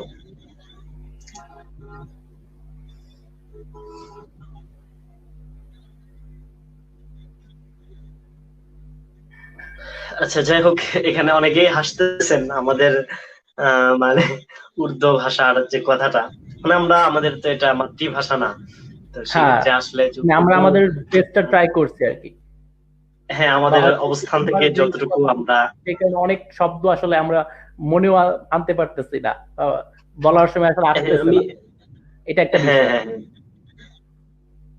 তো আমি একটু চাইছিলাম যে এই স্রষ্টার অস্তিত্বের ব্যাপারে যদি ব্রাদার রাহুল হোসেন ভাই যদি একটু আসতেন তাহলে একটু আলোচনা করা যায়। তো অল্প কিছু সময়ের জন্য, না হয়তো অবশ্য লাইভটা আমি শেষ করে দিতে চাচ্ছি একটু। না উনি কি আসবেন একটু দেখেন, যদি আসে তাহলে করেন, না হলে তাহলে ওনাকে একটু কলও দিতে হবে তাহলে। আচ্ছা আপনি একটু ইয়া দেন, সমস্যা নেই। আমি একটু, আপনি একটু কথা বলতে থাকেন, আমি একটু তো হ্যাঁ। তো দর্শক আপনারা কিন্তু আজকে দেখতে পারেন আমাদের একজন ভাই, উনি আইআরা থেকে এসেছিলেন। আইআরা আপনি যদি সার্চ করেন ইউটিউবে সার্চ করলে খুব সহজে আপনি তাদের চ্যানেলটি পেয়ে যাবেন। এবং উনি হচ্ছেন পাকিস্তানের সম্ভবত লাহোর, উনি লাহোরবাসী, পাকিস্তানে উনি থাকেন, মানে ওনার দেশ হচ্ছে পাকিস্তান, বাট উনি এখন থাকেন ইংল্যান্ডে। সেখানে হচ্ছে আইআরার সাথে উনি যুক্ত আছেন এবং উনি খুবই ব্যস্ততার মাঝে আমাদেরকে সময় দিয়েছেন, তার জন্য আসলে ওনার প্রতি আমরা কৃতজ্ঞ। তাছাড়া আরেকটি জিনিস কিন্তু আমরা এখানে ওনার সাথে আলোচনা করার মাধ্যমে আজকেও ক্লিয়ার হয়েছি, তা হচ্ছে নাস্তিকবাদের যে ধর্মটা, আমি শেষে যে প্রশ্নটা করেছিলাম, আমরা যেই চিন্তাটা করতাম নাস্তিক ধর্ম নিয়ে যে চিন্তাটা করতাম, এটা কিন্তু উনি আসলে লাস্টে ক্লিয়ারিফাই করে দিয়ে গেছেন যে এটা আসলে একটা ধর্মের মতো অ্যাক্ট করছে এবং এটা পরবর্তীতে একটা ধর্মতে পরিণত হবে, এই কথা কিন্তু তিনি বলে গিয়েছেন। যার উনি কিন্তু মনে করেন অনেক অবশ্যই সম্মানিত ব্যক্তি আমাদের কাছে, এবং যেহেতু অন্য ভাষাভাষী উনি কথা বলতে পারেননি হয়তো বাংলায়, তবে যারা যারা বোঝার হয়তো বা অবশ্যই বুঝে নিয়েছেন, তার জন্য অবশ্যই ওনাকে অনেক অনেক ধন্যবাদ, অনেক শুকরিয়া আসলে। তো ইনশাআল্লাহ ওনাদের সাথে হ্যাঁ রুহুল আমিন ভাই, আপনি উনি কি আসছে? হ্যাঁ উনি আসবে দাঁড়ান। আচ্ছা ঠিক আছে। তো এটাই বলতেছিলাম যে আসলে উনি আমাকে জানিয়েছে করে দিয়ে গেছেন যে নাস্তিক্যবাদের যে ধর্ম, এটা যে কেন ধর্ম, এটাও কিন্তু উনি লাস্টে বলছেন যে হ্যাঁ এটা একটা ধর্মেতে পরিণত হবে। কি বলেন সিরাজি ভাই? হ্যাঁ এটা অবশ্যই আমরা জানি যে আমরা অনেকদিন হলো আলোচনা। আচ্ছা অনেকেই বলছেন যে বাংলাতে কিছুটা এখানে বলে দিতে, যে আসলে উনি কি কি এক্সপ্লেইন করলেন। হ্যাঁ এটা আমি এটাই তো বলতেছিলাম যে আমি যখন ওনাকে জিজ্ঞেস করলাম যে আমেরিকাতে এরকম একটা চার্চ আছে যেখানে নাস্তিকরা একত্রিত হয়, তারপরে তারা ওখানে গিয়ে কিছু কিছু প্র্যাকটিস করে, গান গায়, কিছু রিচুয়ালস বা এরকম টাইপের কিছু করে। তো তখন আমাকে আজিম ভাই যেটা বললো যে হ্যাঁ এটা আমি আগেও বলেছি যে বর্তমানে যে নাস্তিকরা রয়েছে তারা সকলে এখন একটি বিষয়ের উপরে রয়েছে এবং একত্র হয়ে তারা আমাদের ধর্মকে আক্রমণ করার চেষ্টা করছে, এবং তারা এক হয়ে আসলে একটা ধর্ম এখন তৈরি করে ফেলেছে। এটা আসলে আজিম ভাই আমাদের বলেছেন আর কি। আচ্ছা হ্যাঁ আমি একটু স্রষ্টার অস্তিত্বের ব্যাপারে রাহুল হোসেন ভাইয়ের কাছ থেকে আসলে খুবই একটা আলোচনা আশা করছিলাম, যদি কিছু আমাদেরকে একটু কিছু বলে যদি আমাদেরকে কিছু শিখাইতেন। রাহুল হোসেন ভাই প্লিজ একটু আলোচনা যদি আমাদের জন্য করতেন। আজিম ভাই যেটা আপনি মিউট করেছেন। আচ্ছা হ্যাঁ ঠিক আছে। বিষয়টা হচ্ছে যে স্রষ্টার অস্তিত্বের বিষয়ে আজিম ভাই মানে স্পষ্ট কিছু বেশ কথা বলেছে। প্রথম কথা হচ্ছে যে আল্লাহ সুবহানাহু ওয়া তাআলা বা স্রষ্টা বা কনসেপ্ট অফ গড যারা বিশ্বাস করে না তাদের কাছে মানে প্রমাণ করা, কারণ তাদের কাছে একটা প্রুফ দেখতে চায়। যদিও আপনি খুব ভালোভাবে বলছিলেন যে প্রুফের সংজ্ঞা কি, আজ পর্যন্ত তারা সেটাকেই মানে অ্যাকুরেট 100% বলতে পারেনি। তো বিষয় হচ্ছে যে স্রষ্টা পৃথিবীতে যতগুলো ধর্মের অনুসারীরা বিশ্বাস করে, সকলে বিশ্বাস করে যে স্রষ্টা একজন আছে এবং তাকে দেখা সম্ভব নয়, এবং পাশাপাশি এই স্রষ্টা বিষয়টাকে মানে যুক্তির ভিত্তিতে বিশ্বাস নয়, এটা ধর্মের একটা কনসেপ্ট হচ্ছে কিছু জিনিস মৌলিক বিশ্বাস করতে হয়। তারা সর্বোচ্চ স্থান হচ্ছে যে স্রষ্টাতে বিশ্বাস করা। কেননা একটা বিষয় কি যে কোনো জিনিসকে মানা আর কোনো জিনিসকে জানা, দুটোর মধ্যে পার্থক্য আছে। যেমন আমরা যে আল্লাহ সুবহানাহু ওয়া তাআলাকে আমরা জানি না, আমরা মানি। একটা কোন জিনিসকে আমরা মানছি আর একটা জানছি। জানা অর্থ বলতে গেলে মানে তাকে সম্পর্কে সমস্ত কিছু জানলাম, আমাকে তাকে দেখলাম, চক্ষু কর্ণ নাসিকা জিহ্বা ত্বক, সার্বিকভাবে আমরা এটাকে আমরা অনুধাবন করলাম, তারপর আমরা বিশ্বাস করলাম। তো যেহেতু নাস্তিকদের প্রথম কথা যে কোন জিনিসের অস্তিত্ব প্রমাণের জন্য মূলত 5টা জিনিসকে তারা প্রমাণ হিসাবে চায়। একটা চোখ দ্বারা হয় দেখবে, বা কান দ্বারা শুনবে, বা নাক দ্বারা কোনো স্বাদ আস্বাদন করবে, বা মানে এই 5টা জিনিসের উপরে ভিত্তি করে তারা ডকুমেন্টারি যে কোনো বিষয়ের উপরে চায়। এটা হচ্ছে ডকুমেন্টস বা প্রমাণের একটা সংজ্ঞা। প্রমাণ কি? তো চক্ষু কর্ণ নাসিকা জিহ্বা ত্বক, এই 5টা বিষয়ের ভিত্তিতে যদি কোনো জিনিস থেকে আমরা জ্ঞান অর্জন করি সেটাকে বলা হয় প্রুফ বা প্রমাণ। মানে এটা হচ্ছে তাদের দাবি। তো আমরা বিশেষ করে এই চক্ষু কর্ণ নাসিকা জিহ্বা ত্বক এই 5টা জিনিস দিয়ে আমরা আল্লাহ বা স্রষ্টার সম্পর্কে তাদেরকে প্রমাণ দেওয়া সম্ভব না আমাদের কাছে, এই মুহূর্তে কোনো প্রমাণ নেই। তবে নাস্তিকদের যেহেতু বা অ্যাথিস্ট যারা আছে তাদের দাবি হচ্ছে এটা যে চক্ষু কর্ণ নাসিকা জিহ্বা ত্বক দিয়ে কোনো জ্ঞান যেটা আমরা অর্জন করছি এটা হচ্ছে একটা জ্ঞান, আর এর বাইরে যদি কোনো কিছু থাকে সেটাগুলো জ্ঞান নয়, সেগুলো সবই ফলস, সব ভুয়া। তো আল্লাহকে বা স্রষ্টাকে আমরা এই 5টা ইন্দ্রিয়ের মাধ্যমে কোনোভাবেই আমরা অনুধাবনও করতে পারছি না, বুঝতে পারছি না, টাচ করতে পারছি না, দেখতে পাচ্ছি না, শুনতে পাচ্ছি না, অতএব স্রষ্টা বলে কিছু নেই। তো যেহেতু তাদের মূল ভিত্তি কোনো ধর্মগ্রন্থ না বা কোনো মানে তাদের যে মূল যে একটা ভিত্তি থাকবে যেটা উপরে নির্ভর করি, তাদের ভিত্তি কিছুই নেই। তাদের একটাই ভিত্তি যে যুক্তি এবং বিজ্ঞান। তো আমরা প্রথমত তার যে যুক্তি, এই যুক্তিকে আমরা খণ্ডন এইভাবে করতে পারি যে আমরা মূলত 5টা ইন্দ্রিয়ের মাধ্যমে যে জ্ঞান অর্জন করি এমনটা নয়, বরং এটার বাইরেও আমরা জ্ঞান অর্জন করতে পারি। উদাহরণস্বরূপ একটা বলা যায় যে আমরা যখন ঘুমিয়ে থাকি আমরা হঠাৎ একটা স্বপ্ন দেখি। তো স্বপ্নের মধ্যে ধরুন যে আসিফ মহিউদ্দিন একজন নাস্তিক স্বপ্নের মধ্যে সে একটা মিষ্টি খাচ্ছে। তো স্বপ্নের মধ্যে মিষ্টি খাচ্ছে, তো স্বপ্ন তো যে মিষ্টি মানুষটা খায়, স্বপ্নের মধ্যে যেটা খাচ্ছে আসলে ওই মিষ্টিটা ওটা কি মিষ্টি লাগে না টক না ঝাল না নোনতা কি লাগে? স্বপ্নের মধ্যে আমরা যে মিষ্টিটা খাই সেটা কি ঝাল, আসলে টক? ওটা আসলে ওটা বোঝা যায়। ওটা আসলে আমরা যদি এটা মনে করি, যেহেতু আমরা বাস্তবে খেয়ে থাকি, হয়তো ওই সময় আমরা মনে করে থাকি বা একটা ফিল করে থাকি যে মিষ্টি। যে কোনোদিন মিষ্টি খায়নি তার কাছে কি মনে হবে? ঝাল। তার কাছে কিছুই মনে হবে না। মানে কিছু, মানে ও মিষ্টি খেয়েছে, ও দেখেছে মিষ্টির দোকানে মিষ্টি পাওয়া যায়, আবার খেয়েছে ওটা, তো ও কি বুঝবে? ও মিষ্টি কিন্তু মনে করবে, ও কিন্তু মনে করবে যে আমি কাঁচা লঙ্কা খেলাম, বা আমি লবণের টুকরা খেয়ে ফেললাম, বা অন্য আমি টক খেয়েছি, এরকম কিছু মনে করবে না। 2 নম্বর বিষয়, তার মানে বোঝা গেল যে আমরা স্বপ্নের মধ্যে যে মিষ্টিটা খাচ্ছি, এই মিষ্টিটা কি বাদ দিয়ে? জিহ্বা বাদ দিয়ে খাচ্ছি। কিন্তু যে স্বাদ আস্বাদন করে কি জিহ্বা, কিন্তু স্বপ্নের মধ্যে যে মিষ্টিটা আমরা খেলাম ওটা কিন্তু জিহ্বা বাদ দিয়ে, এবং সে স্বপ্নের মধ্যে থেকে এটা জ্ঞান অর্জন করলাম স্বপ্নের মধ্যে থেকেও। তার মানে বোঝা যায় যে এই জিহ্বা ছাড়াও আমরা কোনো জায়গাতে একটা সোর্স আছে যেখান থেকে জ্ঞান অর্জন করতে পারি। আরেকটা দেখেন, যে স্বপ্নের মধ্যে আমি ঘুমিয়ে আছি বা কোনো নাস্তিক একটা ঘুমিয়ে আছে, দেখছে একটা বাসের মধ্যে বসে সফর করছে, লং একটা ট্রাভেল করছে, হঠাৎই মানে স্বপ্নের মধ্যে দেখছে বাসটা অ্যাক্সিডেন্ট করে ফেলেছে। অ্যাক্সিডেন্ট করার পরে স্বপ্নের মধ্যে দেখছে যে চারিদিকে চিৎকার করছে, একদম হইচই পেকে গেছে, লোক দ্রুত গতিতে মানে দৌড়িয়ে আসছে তাকে সাহায্য করার জন্য, মানে সমস্ত কিছু সিন সে দেখতে পাচ্ছে। এবং সে মুহূর্তে দেখছে যে তার একটা পা কেটে গেছে, এবং স্বপ্নের মধ্যে সে প্রচন্ড ব্যথা পাচ্ছে। এটা কিন্তু স্বাভাবিক যে স্বপ্নের মধ্যে দেখেন আমরা চিৎকার মারছে, স্বপ্নের মধ্যে মানুষের আওয়াজ শুনতে পাচ্ছি, পায়ে যদি ব্যথা পায়, চোট পাই, আমরা সেগুলো অনুধাবন করছি। তো আমরা স্বাভাবিকভাবে জানি যে মানুষ সাধারণত ত্বক দ্বারা ব্যথা অনুভব করে, বা ত্বক দ্বারা যে কোনো জিনিস অনুভব করতে পারে, কিন্তু স্বপ্নের মধ্যে যে ব্যথা পাচ্ছে ওখানে কি কোনো ত্বকের কোনো স্পর্শ আছে? অবশ্যই না, কোনো ত্বকের স্পর্শ নাই। তার মানে বোঝা যায় যে এই ত্বক ব্যতীতেও আমরা এমন কিছু জ্ঞান অর্জন করা সম্ভব যেটা ব্যাখ্যা বিশ্লেষণ করা সম্ভব নয় আমাদের কাছে। অসংখ্য আছে।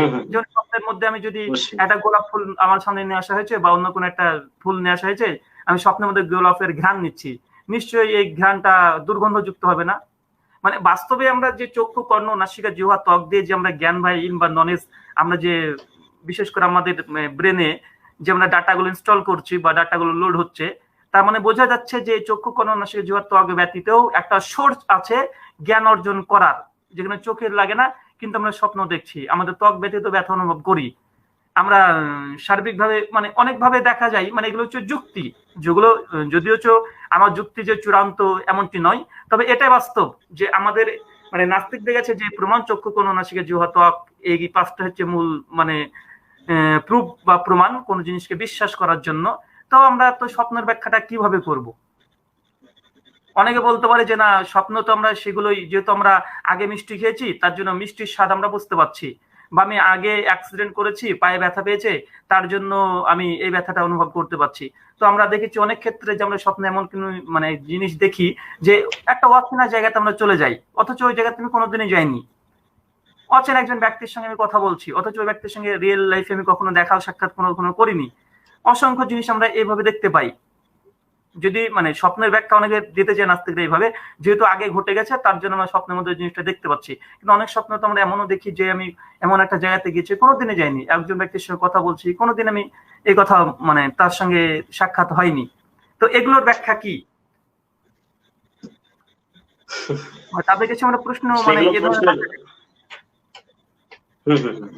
মানে আমার এখানে আর্গুমেন্ট হচ্ছে এটা যে প্রুফ বা প্রমাণ বলতে যদি চক্ষু, কর্ণ, নাসিকা, জিহ্বা, ত্বক এই 5টা জিনিসই হয়, তাহলে এ ব্যতীত আমরা কিন্তু কিছু জ্ঞান অর্জন করছি, বা আমাদের কাছে আমরা কোনো প্রমাণ পেশ করতে পারবো না এই 5টা বাদ দিয়েও। অবশ্যই হ্যাঁ। যদি আমরা বলি যে স্বপ্ন এতগুলো আমি স্বপ্ন দেখলাম, আমাকে কোনো ভিডিও ডকুমেন্টারি তৈরি করে দেখাও, সুপার কম্পিউটার ব্যবহার করো, যেমন স্বপ্নটাকে তুমি ধারণ করে দেখাও। আমি বললাম স্বপ্নকে বিশ্বাস করি না, আমি স্বপ্নকে বিশ্বাস করি না। আপনি একটা স্বপ্ন দেখেছেন, আমি অস্বীকার করলাম, এখন প্রমাণ চাইছি যে আপনি দেখান, আপনি গোটা বিশ্ব জগতে সুপার কম্পিউটারকে একত্রিত করে আপনি একটা ডাটা, একটা সিডি বের করে দেন যে আমি কি স্বপ্ন দেখলাম। এটা কখনো সম্ভব না, স্বপ্ন কখনো দেখানো সম্ভব না। তাহলে মানে এই কথার আলোকে যেটা আমরা জানতে পারলাম যে স্বপ্ন বলতে আসলে তার কোনো বস্তু অস্তিত্বই কিন্তু নেই, যেটা ওদের নিয়ম অনুপাতে কিন্তু প্রমাণিত হচ্ছে। হ্যাঁ জি, যেহেতু প্রমাণ চক্ষু, কর্ণ, নাসিকা, জিহ্বা, ত্বক দ্বারা আমরা স্পষ্ট স্বপ্নকে আমরা ব্যাখ্যা করতে পারবো না, দেখাতে পারবো না, কিছু করতে পারবো না, কিন্তু আমি নিজে অনুভব করেছি। হ্যাঁ রাহুল ভাই, এই আপনার এই পয়েন্ট থেকে কিন্তু আপনার ওই যে ইতিহাসও কিন্তু মানে নাস্তিক্য ধর্মের আলোকে কিন্তু ইতিহাসও ভুল প্রমাণিত হয়, কারণ ইতিহাসও কিন্তু আমরা প্রমাণ করতে পারি না আসলে। এই যে বই পুস্তকে যেসব লেখা আছে ইতিহাস, আগের কালের আপনার চীনের ইতিহাস বলেন বা মুক্তিযুদ্ধের ইতিহাস বলেন, এগুলোও কিন্তু নাস্তিক্য ধর্মের আলোকে মানে কান হাত অর্থাৎ পঞ্চ ইন্দ্রিয় যেগুলো আছে এগুলো দিয়ে কিন্তু ইতিহাসও প্রমাণ করা যায় না, মানে যা চোখে দেখতেছি সেটাই তো, ঠিক না ভাই? জি ভাই বলুন। না অনেকগুলো যেহেতু সূর্য যেটা সূর্য যে বড় এটা আমরা কিসের মাধ্যমে কি মানে কি আমাদের প্রমাণ কি আছে, প্রমাণ কি? আমি কি কোনো বিজ্ঞানী কি সূর্যকে মেপে দেখেছে চক্ষু দিয়ে, কান দ্বারা, নাক দ্বারা, জিহ্বা দ্বারা, ত্বক দ্বারা মেপে দেখেছে? না না না, অবশ্যই না। হ্যালো, আচ্ছা আমাদের কথা শোনা যাচ্ছে কিনা আসলে? হ্যাঁ হ্যাঁ বোঝা যায়। হ্যাঁ, আমাদের যে জ্ঞান, আমাদের যে জ্ঞান, আমরা যে জ্ঞানটা অর্জন করেছি, নলেজ, আমাদের যে ইলম, তো এই ইলমটাকে আমরা মানে আপনি কিভাবে প্রমাণ করবেন যে আমাদের মধ্যে যে একটা জ্ঞান আছে, আপনি কি মানে এটাকে আপনি কিভাবে প্রমাণ পেশ করবেন? হ্যাঁ, আমি কিছু যদি বলি সেক্ষেত্রে আমার প্রমাণ পাওয়া যেতে পারে, কিন্তু আমার জ্ঞান আছে, আমি কোনো কাজ করলাম না, প্রকাশ করলাম না। এটা যদি প্রকাশ না করা হয়, প্রকাশ না করলে কিন্তু আসলে কখনো মানে যে মানে মেধা যেটাকে বলা হয় এটা কখনো প্রমাণ কিন্তু সম্ভব না। অথচ এটা কিন্তু আমরা যদি ব্যক্তিগতভাবে দেখি, আল্লাহ সুবহানাহু ওয়া তাআলা তিনি আছেন, তিনি আমাদের সামনে প্রকাশ করছেন না, তিনি প্রকাশ করবেন কিয়ামতের মাঠে। অবশ্যই অবশ্যই, খুবই সুন্দর একটা কথা। আর আচ্ছা আমাদের সাথে আর ঈশ্বরের তো শর্তই এটা, আল্লাহ সুবহানাহু ওয়া তাআলার শর্তই তো এটা যে পৃথিবীতে আল্লাহ দেখা দেবে না। তাহলে তার জন্য প্রথমে সূরা বাকারাতে আলিফ লাম মিম যালিকাল কিতাব, প্রথমে আল্লাহ মানে শর্ত দিয়ে দিয়েছে গায়েব, এটা অদৃশ্য, এটাকে বিশ্বাস করা। আর এর সত্যতা মৃত্যুর পর কিয়ামতের মাঠে আমরা প্রুফ সেদিন কি পাবো। কারণ এখানে পরীক্ষা চলছে আগে থেকে, যদি আপনি রেজাল্ট দেখতে চান, এখনো পরীক্ষা শেষই হলো না, আপনাকে রেজাল্ট কিভাবে দেওয়া যায়? অবশ্যই অবশ্যই, কারণ পরীক্ষা দেখতে পাবো। আর পরীক্ষা না চলতে মাঝখানে বলছো আমি আল্লাহকে দেখবো মানে রেজাল্ট নিবো, কিভাবে রেজাল্ট পাবে?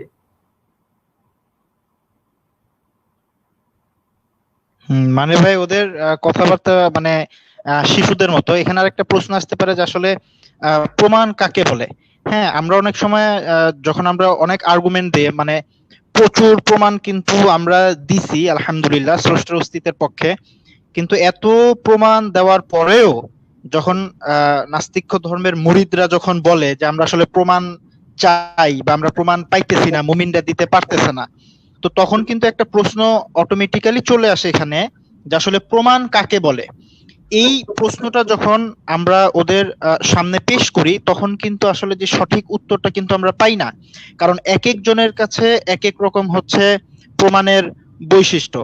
যেমন ওদের মধ্যে নাস্তিক্য ধর্মের মধ্যে ভাই প্রচুর ফিরকা আছে। যেমন সাম হ্যারিস উনি বলছেন যে দুনিয়াটা হচ্ছে অর্থপূর্ণ, আমাদের এই জীবনে আখিরাত টাখিরাত বলে কিছু নাই, সবকিছু এগুলো না থাকা সত্ত্বেও এই দুনিয়াটা অর্থপূর্ণ, কারণ হিউম্যানিটি এক্সিস্ট করে। আর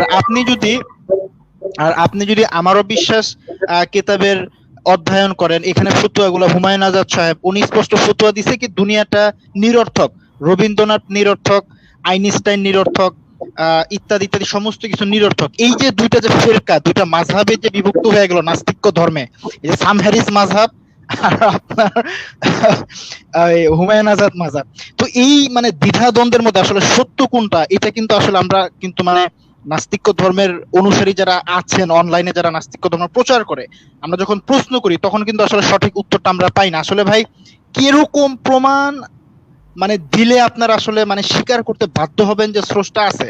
এখন আমার সামনে একটা বই আছে, এখন আমি যদি বলি যে না না রাহুল ভাই এই বইটা নিজে নিজে হয়েছে, এটা নিজে নিজে হয়েছে, আপনার একটা লাইব্রেরিতে কিছু কাগজ পড়া ছিল, তো এই করোনা ভাইরাসের মানে মিক্সিং এ এই বইটা অটোমেটিক্যালি হয়ে গেছে, তা এই আমার এই কথা কেউ বিশ্বাস করবে না বা কেউ স্বীকার করবে না। এখন নাস্তিক্য ধর্মে যে আকীদা বিশ্বাস আমাদেরকে মানে গেলানোর অপচেষ্টা করা হয় যে দুনিয়াটা হচ্ছে শূন্য থেকে আসছে, কাকতালীয় ভাবে দুর্ঘটনার ফসল। তো যখন দুর্ঘটনার ফসল হয় সেখানে আবার প্রমাণ আসে কোথা থেকে ভাই? আপনারা যে বলেন যে মুমিনরা প্রমাণ দাও, স্রষ্টার অস্তিত্বে প্রমাণ দাও, তো সবকিছু যেহেতু দুর্ঘটনার ফসল, তো আমি এমডি আলী বা আমি মোহাম্মদ আলী যাই বলি না কেন, ব্রাদার রাহুল হোসেন ভাই যাই বলি না কেন, তো এই বইয়ের মধ্যে যাই বলা হোক না কেন, সবগুলি তো দুর্ঘটনার ফসল। তো স্রষ্টার অস্তিত্বের প্রমাণ জোড়া চায়, এটা আমার মনে হয় ভাই, এই চাওয়াটাই মনে হয় এক প্রকার মানে নাস্তিক্য ধর্মের বেদাত ভাই। আমি কি বই বললাম রাহুল ভাই? জানেন আলী ভাই, আরেকটা বিষয় হচ্ছে যে আপনি ডিফাইন করবেন কিভাবে যে এটা স্রষ্টা এটা স্রষ্টা না। এখন ধরেন আপনার সামনে আমি দাঁড় করিয়ে দিলাম, কারণ ক্রিসকে দাঁড় করাই দিছে, এই যে সে উঠতে পারতেছে আকাশে, সে হচ্ছে স্রষ্টা। আপনি বলবেন না এই তো ভাই ক্রিস, এই স্রষ্টা হইলো কেমন, আমাদেরকে ক্রিয়েট করছে ওই স্রষ্টা কই? আপনি আসলে প্রথমে ডিফাইন করতে হবে যে স্রষ্টাটা কোনটা, তারপর আপনাকে বলতে হবে যে আমাকে এইভাবে প্রমাণ দাও, তাহলে আমি বিশ্বাস করব। আমি তো ওই জন্য বলছিলাম যে প্রথম কথা হচ্ছে যে নাস্তিক যখন বলছে যে স্রষ্টার অস্তিত্বে প্রমাণ চাইছে, প্রথম কথা সে কেমন প্রমাণ চাইছে, তাকে যে প্রমাণ কোনটা বা ডকুমেন্ট বা প্রুফ কোনটা দিলে সে খুশি হবে। এখন আসিফ মহিউদ্দিন বা কোনো নাস্তিক যদি বলে যে না ঈশ্বর এসে আমার সামনে এসে আমার সঙ্গে মুসাফা করবে, এটা হচ্ছে প্রমাণ, মানে এটা যদি মনে করে, তো মানে এটা হচ্ছে তার কাছে একটা প্রমাণ হতে পারে যে কোনো ভগবান বা স্রষ্টা বা ঈশ্বর এসে তার সঙ্গে দেখা করবে, সাক্ষাৎ করবে বা তার সঙ্গে এসে মুসাফা করবে। সে যদি বলে এটা প্রমাণ, তো আমরা বলতে পারি সেই সময়তে যদি কোনো ঈশ্বর যদি সত্যি চলে আসলো, তার কাছে একটা ঈশ্বর চলে আসলো, এসে আসিফ মহিউদ্দিনের সঙ্গে দেখা যাচ্ছে মুসাফা করছে, তো মুসাফা করার কারণে ও তো বলবে যে মানুষ এ তো আমার মতো দেখতে বা এ তো ওই একটা অন্য কিছুর মতো দেখতে, এ তো ঈশ্বর হতে পারে না। মানে ওর কাছে যদি ঈশ্বর আসে, যদি যেমন আমরা অন্য ধর্মের আলোকে বলি যে যখন শ্রীকৃষ্ণকে যখন বারবার অর্জুন বলছিল যে প্রভু আপনার রূপ দর্শন করান, আপনাকে দেখতে চাই, তো গীতার 11 অধ্যায় 10 অধ্যায় 11-12 মানে শ্লোকগুলোতে বলা হয়েছে যে কৃষ্ণ তখন সেই সময়তে বিশ্বরূপ দর্শন করলেন। বিশ্বরূপটা কি? তো কৃষ্ণ তখন 10খানা মাথা, 10খানা হাত, 10খানা পা, 10খানা কান, 10খানা চোখ, মানে এরকম একটা রূপ ধারণ করলো। তো হিন্দুরা মনে করছে যে এটা ঈশ্বর। এখন দেখাচ্ছে আমি মানে ইসলামিক কনসেপ্টে বলছি না, এমনি মানে আমি এখন নাস্তিক হিসেবে বলছি, এখন হয়তোবা এখন সত্যি করে ওটাই ঈশ্বর ছিল যেটা কৃষ্ণ যে বিশ্বরূপ দর্শন করেছে। এখন আসবের সামনে যদি 10 মাথা, 10 কান, 10 পালা, 84 দিয়ে বলে যে আমি ঈশ্বর, এখন কি ও কি মানবে? ও তো বলবে যে না, এটা ঈশ্বর হতে পারে না। তার জন্য আমাদের মূল যে পয়েন্ট, যে নাস্তিকরা তারা কি প্রমাণ চাইছে, ঈশ্বরের অস্তিত্ব প্রমাণ করার জন্য প্রমাণটা কি চাইছে? কারণ আমরা যুক্তি দিচ্ছি, তাদের কাছে মনে হচ্ছে এটা যুক্তিটা যৌক্তিক না। আমরা অনেক পৃথিবীর মধ্যে অনেক নিদর্শন দেখাচ্ছি যেগুলো তো স্রষ্টা ব্যতীত চলতে পারে না। এই ইউনিভার্স গোটা বিশ্ব জগৎ আছে, এগুলো তো একজন স্রষ্টা ব্যতীত চলতে পারে না। তো এই সার্বিক প্রমাণগুলোকে তার কাছে মনে হচ্ছে এগুলো আসলে কোনো প্রমাণ না। তো আসলে প্রমাণ কি চাইছে? এখানে একটা বিষয় কি জানেন রুহুল আমিন ভাই, তাদের যে মেথডোলজি বা তাদের যে যাচাই করার বিষয়টা, এটা কিন্তু তারা কিন্তু আগেই বলে দিচ্ছে। যেমন হুমায়ুন আজাদ বলছে কি যে কিছু লিখুক, যে যা খুশি লিখুক, বই লিখুক, উপন্যাস লিখুক, সবই হচ্ছে অনর্থক। তা সবে যদি অনর্থক হয়, তাহলে তাদেরকে আমরা কিভাবে একটা মানে প্রমাণ আমি তারা কিভাবে দিব? তার কাছে যদি সব কিছু অনর্থক হয়ে যায়, তাহলে তারা এছাড়াও এখানে একটা গুরুত্বপূর্ণ বিষয় হচ্ছে যে অনর্থক হয়ে যায়, তাহলে আমি ভাই তারা কেমনে বলবো? হুমায়ুন আজাদ সাহেব তার আমার অবিশ্বাস কেতাবের মধ্যে হচ্ছে যে গিয়ে নাস্তিক ধর্মের অনেক বড় নাস্তিক ধর্ম ব্যবসায়ী ওটা কেতাবটা লিখছে, আপনারা জানেন। এবং তিনি এরকম একজন নাস্তিক ধর্ম ব্যবসায়ী, তিনি কেতাবের ভিতরে যে কথা লিখছেন যে কোন বই কাউকে নাকি হচ্ছে পথ দেখাইতে পারে না। তাহলে আপনি যদি প্রমাণের সংজ্ঞা জিন্দেগিতে কখনো আবিষ্কার করতে পারবেন না, কারণ কোন বই হচ্ছে গিয়ে কোন নাস্তিককে পথ দেখাতে পারে না।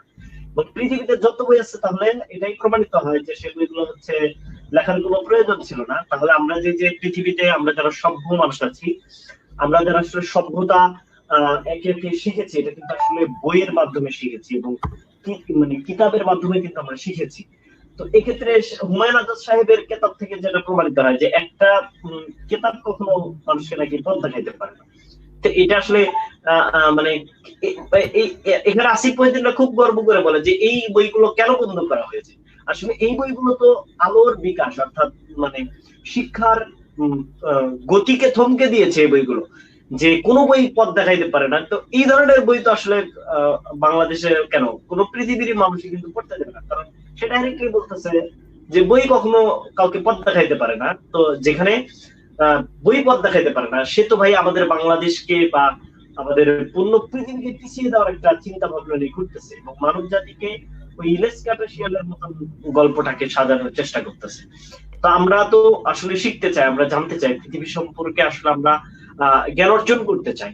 তো এখানে আমরা যারা জ্ঞান অর্জন করতে চাই তাহলে অবশ্যই তো এটা প্রমাণিত হবে যে আমাদের এই জ্ঞান অর্জনটা হওয়া উচিত এই পদ্ধতিতে। যে জ্ঞানে এখানে আপনি শুরুর দিক থেকে যদি শুরু করেন তাহলে কিন্তু এখানে জ্ঞান অর্জনটা কিন্তু আসলে আচ্ছা এখানে একটা কিতাব দেখতে পাচ্ছি আমরা, এটা রুহুল হোসেন ভাই সম্ভবত স্ক্রিন শেয়ার দিয়েছেন। তো যাই হোক এখানে যে বিষয়টা আসলে আমাদের বুঝে আসে যে তাদের এই কিতাবের আলোকে প্রমাণিত হয় যে নাস্তিক্য ধর্মে আসলে কোনো বই পথ দেখাইতে পারে না। সেখানে তো আসলে খুবই অসম্ভব যে একজন মানুষকে আমরা প্রমাণের সংজ্ঞাটা খুঁজে পাবো, এটা খুবই অসম্ভব একটা ব্যাপার। হ্যাঁ, রাহুল ভাই যদি একটু কিছু বলতেন।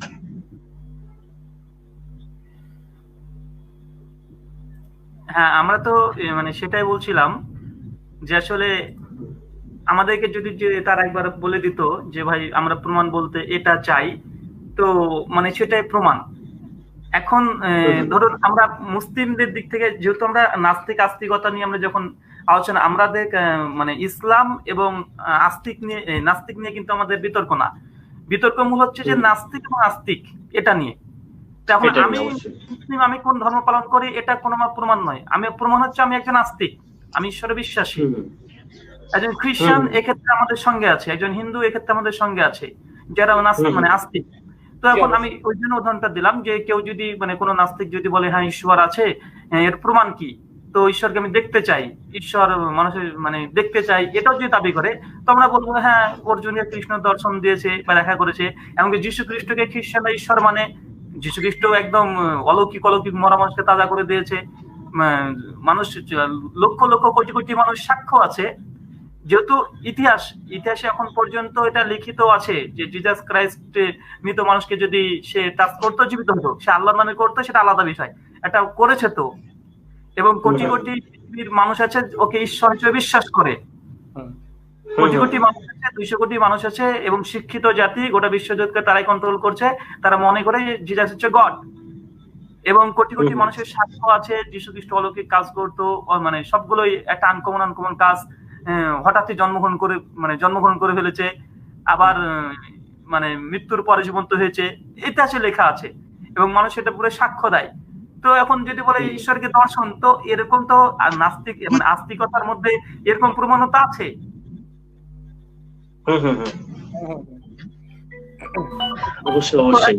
আমরা তো সরাসরি আস্তিক হিসাবে আমরা সরাসরি তো প্রমাণও দিচ্ছি যে হ্যাঁ ঈশ্বর এসেছিল, ঈশ্বর মরমানুষকে তাজা করেছে, একটা মাটি পুতুল তৈরি করতো, ফুদিত তাজা হয়ে যেত, কোন যদি কানা লোক থাকতো হাত দিত ভালো হয়ে যেত, অসংখ্য অলৌকিক কাজ করেছে, সমুদ্রের মধ্যে চলাচল করতো, হেঁটে বেড়াতো, এটা তো মানুষ সাক্ষী আছে, ইতিহাসে ডকুমেন্টারি এখন পর্যন্ত মজুদ আছে, এটা তো মানে অস্বীকার করার জায়গা নাই। আমরা তো একটা প্রমাণ দিলাই, আস্তিকের তরফ থেকে একটা প্রমাণ দিয়েছি। অবশ্যই খুবই সুন্দর একটা বিষয় উপস্থাপন করছেন। এই ধরনের অসংখ্য সায়েন্স আছে, হ্যাঁ আমাদের কোরআনেও কিন্তু এরকম অসংখ্য বিষয় আছে যা আমরা অধ্যয়নের মাধ্যমে বুঝতে পারি যে এটা আসলেই মানে কোরআন বা যে সময়ে কোরআনটা নাজিল হয়েছিল তখনকার মানুষের জানার কথা না, তার মাধ্যমে কিন্তু আমরা বুঝতে পারি স্রষ্টার যে বিষয়গুলো, তাই না? এটা রুহুল আমিন ভাই অবশ্যই জানবেন। মানে আমি ইসলাম দিয়ে দিলাম না এই জন্যই, কেননা ইসলামের মানে যারা নাস্তিক আছে তারা তো মানে নাস্তিক না, ছিল ইসলাম বিদ্বেষী। যেহেতু খ্রিস্টানদের তরফ থেকে দলিল দিলাম বা প্রমাণ দিলাম বা প্রুফ দিলাম, তো খ্রিস্টানদের এই কথাকে অস্বীকার করতে পারবে না, কেননা জিজাস ক্রাইস্টের জীবনীতে এই সমস্ত কিছু লেখা আছে, আর এগুলো অথেন্টিক অনেক পাণ্ডুলিপি সমস্ত কিছু আছে। এখন জিজাস ক্রাইস্টের লাইফকে যদি তারা অস্বীকার করতে চায় তাহলে তো পৃথিবীর তো যতগুলো মানে ইতিহাস রচনা করা আছে, যত গ্রিক দার্শনিকদের মতবাদ আছে, প্লুটোর, অ্যারিস্টটলের সমস্ত কিছুকে বাতিল করতে হবে, কেননা অ্যারিস্টটল, হ্যাঁ এদের যেই মানে পাণ্ডুলিপি এটা খুব বেশি 4-5টা পাণ্ডুলিপি, কিন্তু এখন পর্যন্ত জিজাস ক্রাইস্টের যে মানে জিজাসের যে লাইফ মানে যে জীবনী গুলো লেখা আছে প্রায় 5000 পাণ্ডুলিপি এখনো মজুদ আছে পৃথিবীতে। আর ওইগুলো আমি মানে মূল পয়েন্ট যে জিজাস যে কর্মগুলো করেছে এবং মানুষ তাকে ঈশ্বর হিসেবে বিশ্বাস করছে এবং অলৌকিক কাজ, তার জন্মটা অলৌকিক। পৃথিবীর এবং আমাদের একজন দর্শক বলতেছে তার নাকি ছবিও আছে তার কাছে। আমি এই জন্য বলছিলাম যে ওদের কাছে প্রমাণ কোনটা, মানে আস্তিকদের তরফ থেকে আমরা প্রমাণ দিচ্ছি কি দিচ্ছি না। আমি মুসলিম, এটা বিষয় না, আস্তিকদের তরফ থেকে প্রমাণ। নাস্তিকের সঙ্গে মুসলিমের সঙ্গে নাস্তিকের নয়। এখন কি প্রমাণ চাই? যে প্রমাণ চাইবে আমাদের আস্তিকের তরফ থেকে আমরা সেই প্রমাণই দেবো। এবং হ্যাঁ, সাক্ষ্যের ভিত্তিতে স্পষ্টভাবে প্রমাণিত আছে। এখন যদি বলেন আমরা সাক্ষ্যর ভিত্তিতে কোনো জিনিস মানবো না, সাক্ষ্যর ভিত্তিতে যদি না মানতে চাই, তাহলে বলতে হবে গোটা বিশ্ব জগতের যত মানে কোর্ট কাচারি আছে, আদালত আছে, সব বাতিল করে দিতে হবে। কেন? সবগুলো সাক্ষ্যর ভিত্তিতেই হয়। কোন জজ কখনো দেখে না যে একটা মানুষকে রাস্তাতে হত্যা করেছে আর জজ এসে কোর্টে এসে ফাইসালা দেয়, এমনটা নাই। সবই সাক্ষ্যর ভিত্তিতে।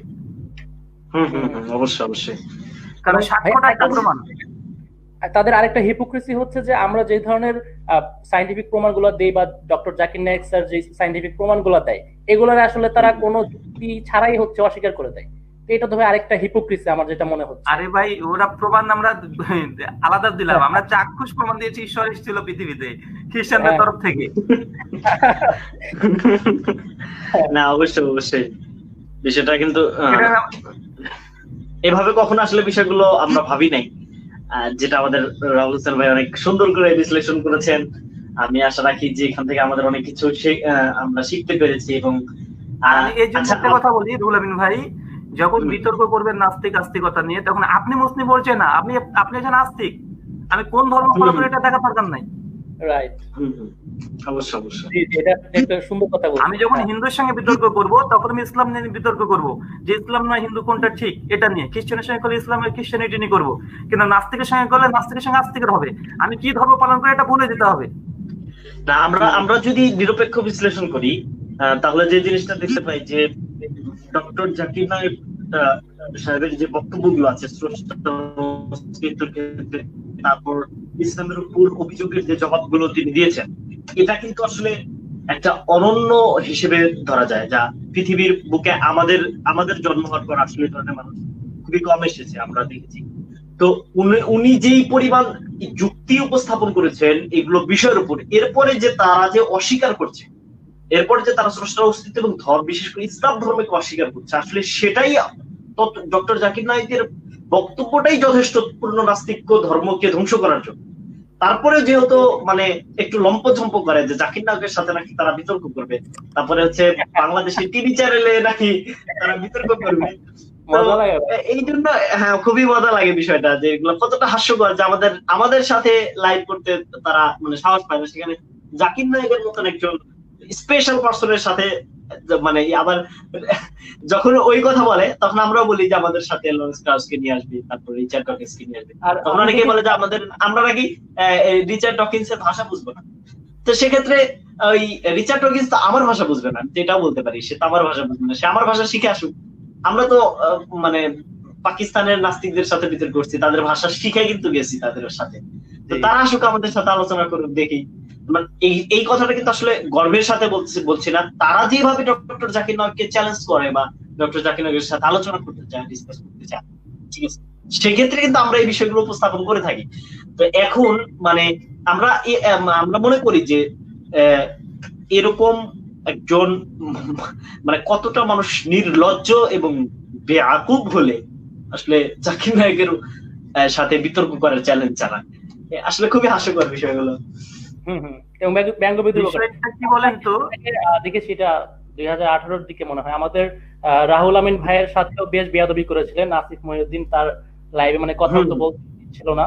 মানে এর আগে আমি যুক্ত হয়েছিলাম, যদিও আমাকেও কেটে দিয়েছিল, আড্ডা বিরাজ টপিকে আলোচনা করেছিলাম, তারপর রুহুল আমিন ভাই আলোচনা করেছিল, বাট আমাদেরকে সুযোগ না দিয়ে তার যে ওয়েবসাইটে যে ভুল তথ্যটা আছে সেটা কিন্তু এখন পর্যন্ত কেটে দেয় নাই, এখন পর্যন্ত কাটছাট করে নাই। রাহুল ভাই কিন্তু আমাদের রাহুল হোসেন ভাই কিন্তু পূর্ণ কয়েকটা হিন্দু ধর্মের কিতাব থেকে কিন্তু সে সুস্পষ্ট মানে ক্লিয়ার করে দিচ্ছে, এবং সে কিন্তু এটাও আদায় করছিল যে মানে হচ্ছে যে তার রাহুল ভাই যেটা দাবি করছিলেন যে ওখানে ওই লেখাটা একটা খ্রিস্টান ওয়েবসাইট থেকে সম্মতভাবে করা, এই ধরনের একটা দাবি করেছেন। পরের দিন যখন সেটা সে এক্সপ্লেন করতে গেছে, তখন কিন্তু সেই টপিকেই যাইতে দেন। তার মানে সে আসিফ মহিউদ্দিন কিন্তু প্রথমে কিন্তু দাবি করছিল ওখানে যে আমারটা যদি আমার এই লেখা যদি কারো থেকে কপি করা হয়, তাহলে আমি একেবারে আমি এটা রাখবোই না। এটা থেকে কিন্তু আসলে প্রমাণিত হয় যে আসলে তারা নিজেরাও বুঝতে পারে যে তারা মানে কতটা নিকৃষ্ট এবং নির্লজ্জ। যেখানে ভাই পৃথিবীর সভ্যতার, তাদেরকে আসলে সভ্যতার বাইরে ধরতে হবে। কারণ যেখানে তারা মায়ের সাথে তারপরে বাবার সাথে সমকামিতার মতন নির্লজ্জ বিষয়গুলো যখন তারা সমাজের মধ্যে বলছে, এর চেয়ে ভাই নিকৃষ্ট মানুষ আসলে পৃথিবীতে হতেই পারে। এদের ব্যাপারে আসলে কি বলা যায়? এদের আসলে ভাষায় হারায়। যেখানে দেখেন সুন্দর মানে এই শব্দগুলো তো ভাই উচ্চারণ করতেও ঘৃণা করে। এই শব্দগুলো যে কাজগুলো তারা সমর্থন করেছে, মায়ের মতন একটা স্নেহর একটা জায়গাতে সেখানে তারা যৌন সম্পর্ক জড়িয়ে দিচ্ছে। কতটা নিকৃষ্ট মানুষ হলে এই সমস্ত এই যে আসিফ মহিউদ্দিনের মতন এরকম নির্লজ্জ মানুষগুলো আসলে এইরকম কাজগুলো করে। তো যাই হোক, রাহুল ভাইকে অনেক অসংখ্য ধন্যবাদ। আজকের লাইভটা আসলে শেষ করতে চাচ্ছিলাম। খুবই ভালো লাগলো আপনার সাথে, আপনি আমাদের সাথে যুক্ত হয়েছেন। অবশ্যই আমাদের এটা আমাদের জন্য খুবই সৌভাগ্যের বিষয়। আচ্ছা আচ্ছা, হ্যাঁ অবশ্যই, হ্যাঁ বলেন। বিষয়টা হচ্ছে যে ওই যে প্রমাণের বিষয়ে বললাম না, যে সমস্ত প্রমাণ আমরা দিতে পারবো আস্তিকদের তরফ থেকে। এক দুই নম্বর বিষয় হচ্ছে যে হুমায়ুন আজাদ সাহেবের যে কথা আপনি নকল করলেন, বললেন তার একটা রেফারেন্স যে পৃথিবীর সমস্ত কিছুই মানে অনর্থক, তার মানে বলতে গেলে পৃথিবীর কোনো জিনিস দিয়ে আর প্রমাণ দেওয়া সম্ভব নয়। তো তাহলে আমরা তো ব্যর্থ ভাই। পৃথিবীর কোনো জিনিস যদি আপনার কাছে ডকুমেন্ট মনে না হয়, প্রুফ মনে না হয়, তাহলে আমরা কি দেবো? পৃথিবীর বাইরে থেকে যদি কিছু দিতে হয়, তো এই সৃষ্টির জগতের বাইরে স্রষ্টা আছে, তো আমরা তো ওই প্রমাণটার কথাই বলছি। যদি মানে এই কনসেপ্ট কিন্তু হিন্দুদের, যে পৃথিবীকে তারা বলা হয়েছে মায়া, মানে নিছক, এই গোটা বিশ্ব জগৎ সমস্ত কিছু নিছক, মানে এগুলো কিছুই না। আর দুই নম্বর পয়েন্ট, যে আমরা যে প্রমাণই দিই না কেন, নাস্তিকরা কোনো প্রমাণকে তাদের কাছে প্রমাণ মনে করে না এবং বারবার বলে যে আস্তিকরা কোনো প্রমাণ দিতে পারলো না, অথচ তারা কি মানে কোন মানে প্রমাণটা চাইছে এটা বলতেও পারে না। তো এখানে মূল এবার একটা বিষয় হচ্ছে এটা, যে নাস্তিকদের প্রমাণ তারা পেলেও তারা প্রমাণ মানবে না। তার জন্য জিজাসকে একটা উদাহরণ দিয়েছি। সর্বশেষ কথা হচ্ছে এটা, যে নাস্তিকরা প্রমাণ পাওয়ার পরে মানতে চায় না কেন? কারণ একটাই, যে তারা মানবে না, মানে আমি বুঝবো না, আমাকে বোঝা। যেটা আজিম ভাই কিন্তু প্রথমে বলছে, আজিম ভাই প্রথমে কিন্তু বলছে যে আপনার যদি পানি তৃষ্ণা থাকে তাহলে না আসেন আপনি পানি খাবেন, আপনার মধ্যে পানি তৃষ্ণাই নাই, আপনাকে জোর করে এটা আজিম ভাই কিছুটা হ্যাঁ বলতেছিলেন, বলেন। এখানে এবং তারা কিন্তু তাদের যে মস্তিষ্ককে বা তাদের চিন্তাকে কিন্তু তারা হচ্ছে সংকুচিত করে নিয়ে আসতেছে। বাট আমরা যেটা করতেছি বা আমাদের কোরআনে যেটা লেখা আছে যে তোমরা সার্চ করো, তোমরা মনোযোগ দিয়ে দেখো এই বিষয়ে, সেই বিষয়ে তারা কেন চিন্তা করে না? হ্যাঁ তারা আমাদেরকে চিন্তা করার কথা বলা হচ্ছে। বাট তারা কি করতেছে? তারা বলতেছে যে আমি কোনো চিন্তা করবো না, স্রষ্টা নাই, শেষ, বইলা ফেলা দিতেছে একেবারে এই বিষয়টাকে। আর পরবর্তীতে মানে কোনো সাফল্যের দিকে তারা আমাদেরকে নিয়ে যেতে চাইছে না। এটাই মূলত তারা করে যাচ্ছে বা চাচ্ছে যে আমরা করি। আর সর্বশেষ কথা হচ্ছে এটাই, যে নাস্তিকদের মানে যারা নাস্তিক হচ্ছে, আসলে এরা কেউ নাস্তিক হচ্ছে না, এরা মূলত সকলেই মানে একটা সমস্যার মধ্যে পড়েছে, এই জন্যই তারা নাস্তিকতা পথটাকে বেছে নিয়েছে। যেমন আপনি প্রত্যেকটা নাস্তিককে যে দেখেন যে সবগুলো স্বার্থন্বেষী, স্বার্থ পূরণ হয়ে গেছে। তারা যেন আসিফ যেটা চেয়েছিল সেটা পেয়ে গেছে, সে এখন বিদেশে ভালো একটা জব করছে, ওখান থেকে বসে বসে সে কাজ করছে।